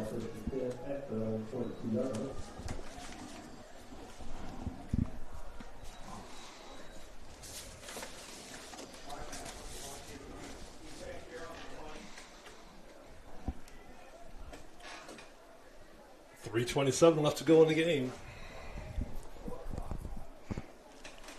Imagine. Go ahead, Coach. Imagine Warrenton's probably going to keep the ball on the ground here, as they should.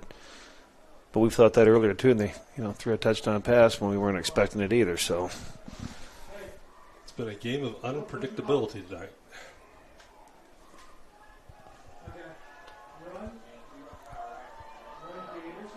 The handoff to Haas over the right side, follows his fullback up to the line of scrimmage where he's met by several Eagles.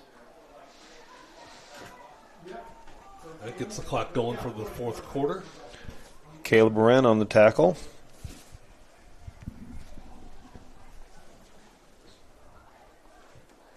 That'll bring up 2nd and 10.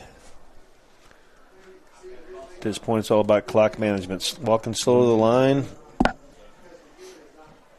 Strower, the fullback, in the backfield this time with Haas and Johnson. This is the formation where they threw down deep before, but chances are they're just going to run the clock here.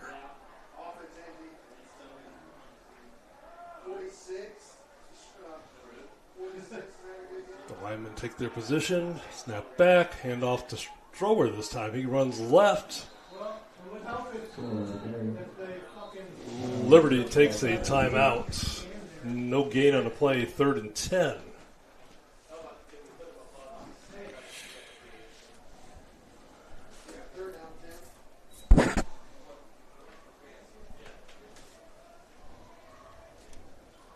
Both teams go to the sideline to get information from their coaching staff. 3rd and 10 coming up. Let's see if Warrenton chooses to keep it on the ground and milk the clock, or tries to get a first down with 2:30 left to go in the game and a 13-point lead.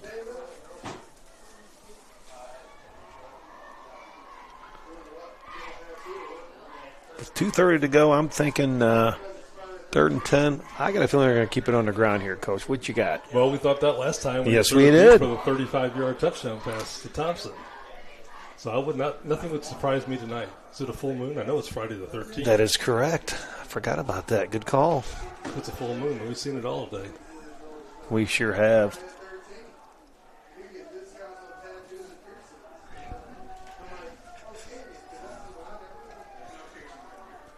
They break the huddle. 2 receivers to the right, 2 to the left. Haas in the backfield with Johnson. Passing formation. Let's see if they fool the defense here.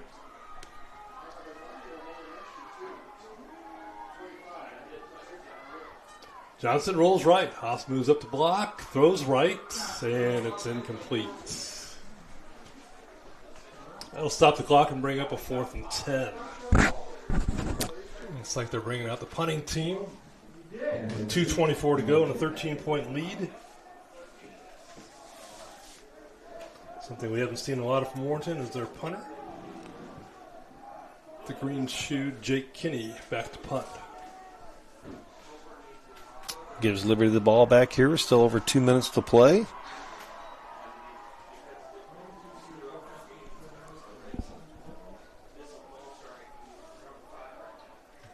I think they might have a little confusion on the number of players needed for the punting team just because they haven't punted very much tonight. But the running of the lineman runs into the game. Everybody gets set. And they beat the clock. Bad snap. But Kinney feels it. Ooh. Kicks it just before it gets blocked. And it is going to be down close to the 25-yard line. Very close to being blocked. A 13-point lead and 2:15 on the clock. Warrenton's defense looks to hold and slow down the Liberty offense.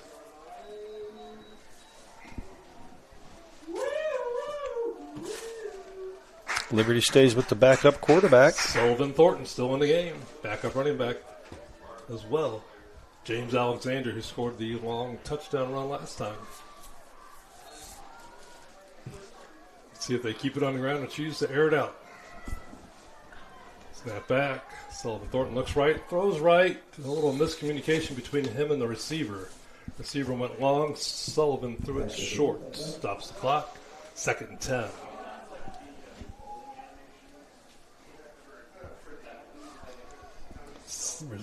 Pass was intended for Jadon Leach. Leach is one of those dual threats for Liberty. Plays defense and offense. Camden Cooper splits out to the right for the Eagles. Triple receivers to the left. They like throwing to Cooper. He's a big, strong receiver. This time they hand off to Alexander up the middle. No surprise this time, and the Warriors stop him at the line of scrimmage, making it 3rd and 10. They were ready for the run that time. Cole Meyer on the tackle. Cole Meyer's had a big game tonight, Coach. Yes, he has. Been at the right place at the right time often. Liberty breaks the huddle in a hurry.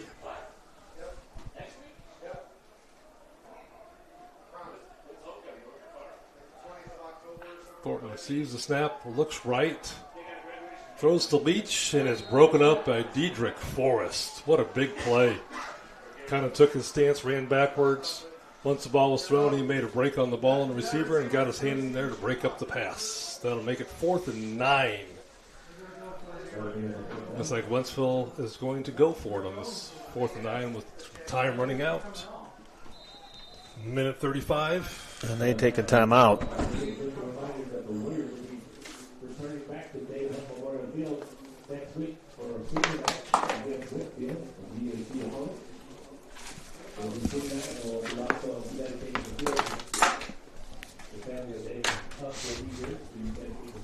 Want to remind all of our fans that the Big Red soccer team's next game will also be on Tuesday when they will compete in a home match versus Orchard Farm.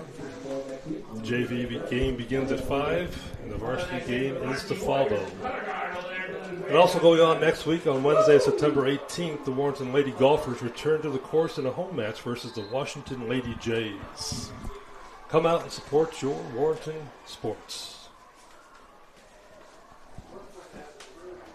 Both teams break the huddle. 4th and 9 facing the Eagles. 4th and 9 from their own 27-yard line. Backup quarterback, backup running back in there. But they're still trying to make things happen here. Still fighting with 1:35 to go. Snap back. Thornton looks right. Throws to Leach again. Leach catches it. Close to the first down. And he's brought down by Strower. But not after he gains enough for a first down. They're still grinding. 1st and 10 at their own 45. Time is their enemy, though, for Liberty. Minute 23 on the clock and ticking. Snap back. Sullivan Thornton looks left. This time throws across the middle. Hits Camden Cooper. Breaks one tackle. And Strower ties him up. And he stopped, but not after another first down. Brandon Johnson and Strower stop him there. And Jake Mincher as well. Warrenton's trying to keep everything in front of them. They're really backing off the line of scrimmage here. Only 3 linemen down. Snap back. Sullivan Thornton looks across the middle, throws across the middle, has a receiver beat the safety, but he overthrows it by a good 15 yards. Stops the clock with 56 seconds left to go. Well, you got to admire the fight. And Liberty, with a backup quarterback, backup running back in the game, they're not giving up, Keith. Yes, sir. Absolutely right.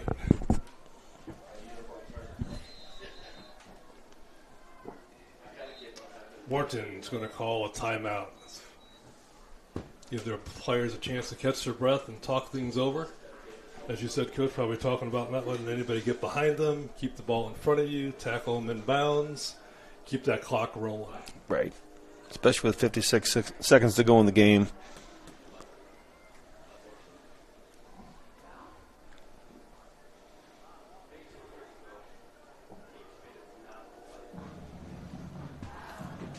Happen to recognize the head referee for tonight's game. That's Jeff Calloway, class of 83 from St. Charles High School. He's a football player, wide receiver, state champion.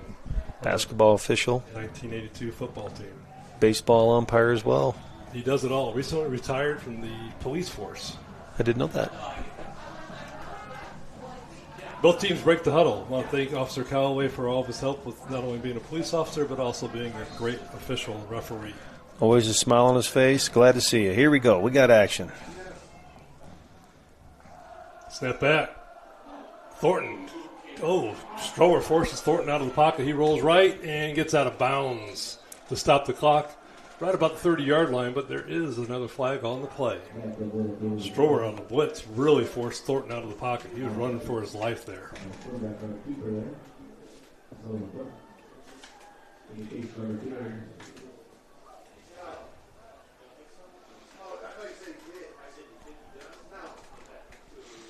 Holding. It's on the defense. Holding on the defense. Right? Yes, sir. Well, as he was scrambling, it looked like receiver might have got away from him and did not want to give up a deep one there. With 49 seconds on the clock, that's not a bad penalty. It's not. You're right. Better than get beat. I mean, that's a 6 or 7, 10-yard penalty, whatever it's going to end up being. We'll take that. Automatic first down for the Eagles at the Warrenton 23-yard line.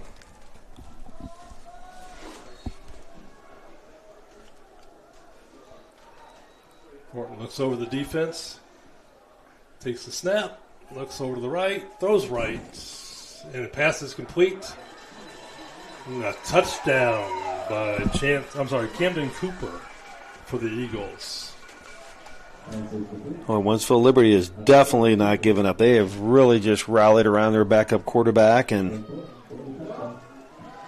which we thought the game was over. As Superintendent Greg Klingensmith said to us up here, it's definitely not. It's high school football. That's Cooper's second touchdown of the season, first of the night. Alexander in the Wildcat formation behind the center. Going for the 2-point conversion here. He runs to the left, slips one tackle, and this time he follows his lead blocker in for a 2-point conversion. That makes the score with 43 seconds left to go, 40-35. What a game. Are you kidding me? I mean, this has just been you thought, wow, it's definitely over with. No, it's not. Every time you think it's over, Liberty keeps on coming back, and then Wentzville comes back. Warrenton comes back. And I think we're going to have another onside kick. I would think so. Hands team's on the field. I don't know how many timeouts Liberty has, but it has been, I think, in one.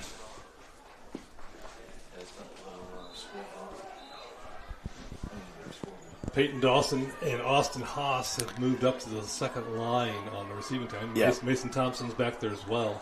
He fielded the last onside kick. Let's see if Liberty tries the right side. And or the looks left like side. they're going to take their last time out here. Okay. They're going to decide where they want to kick it now if they've seen the formation from Warrenton. Warrenton's up. They got the all hands team up there.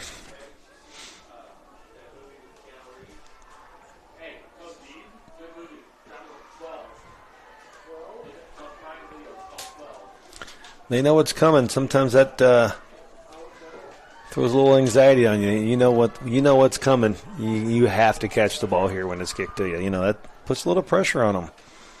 And it's been rained all day here at Warrenton. The field's a little slippery still. The sun hasn't been out to burn it off, so the ball can take a strange bounce, especially on Friday the 13th.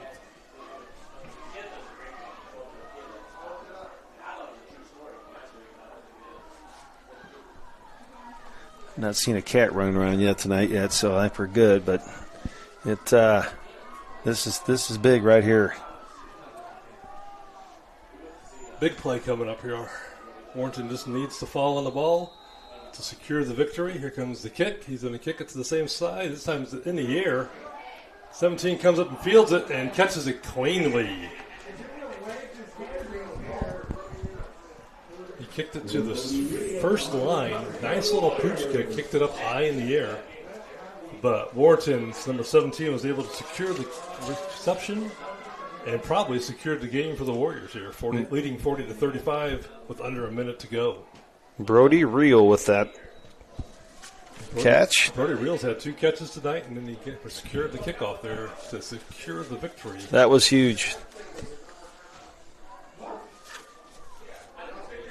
No timeouts left.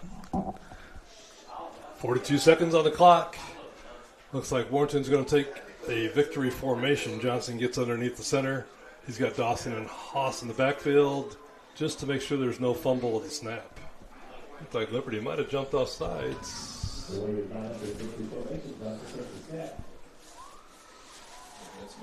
I think that's going to expire the clock. What a game we've had tonight, folks. The clock is going to tick off. Warrenton is going to beat the Class 4A Warrenton Warriors. They're going to beat the Class 5A Liberty Eagles in a great battle between 2 undefeated teams. With your Big Red winning 40-35. We'll be back with our players of the game in just a moment.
What an incredible game we witnessed tonight. 2 undefeated teams battling it out all game. This is high school football at its best. Absolutely, Keith. The energy in the stadium was just electric this evening. Both teams showed tremendous heart and skill, leaving really everything on the field, especially with Liberty with their backup quarterback in the game. It's a shame one team had to leave the field with a loss. Indeed. Congratulations to the Warrenton Warriors for their hard-fought victory. They remain undefeated. But let's not forget the incredible effort from the Liberty Eagles. They played their hearts out tonight and have nothing to hang their heads about. We saw some standout performances tonight, and we will award the star player of the game. We'll award 2 of them, and we will start with the number 2 star player of the game, and we have selected Cole Myers, senior linebacker, with a huge interception early in the fourth quarter as Liberty was marching down the field, potentially going to tie the game up, and he stepped up, returned it, and he is our number 2 star of the game. And our number 1 star player is going to be quarterback and free safety Brandon Johnson. What a game this kid had. We came into the game talking about how Warrenton is a ground and pound team, is going to run the ball. And, Liberty really came out and stacked the line of scrimmage, took away the run. And Johnson said, okay, it's on me now. And he threw for 3 touchdowns tonight. Absolutely. He threw to Mason Thompson, 65 yards, threw another one to Thompson late in the game to secure the game, or to put the Warriors further in the lead. And then to secure the game, late in the game, he actually had an interception and returned it down to the 9-yard line, where Warrenton then converted that into a touchdown as well. So thank you to everyone who joined us for this memorable game. We hope you enjoyed the action. Next week, Liberty will play a home game versus North Point High School, and your Big Red will be back home again next week battling Wentzville. Until next time, this is Keith Brown and the coach, Joel Adams, signing off on the Warrenton Sports Network. Good night, everyone.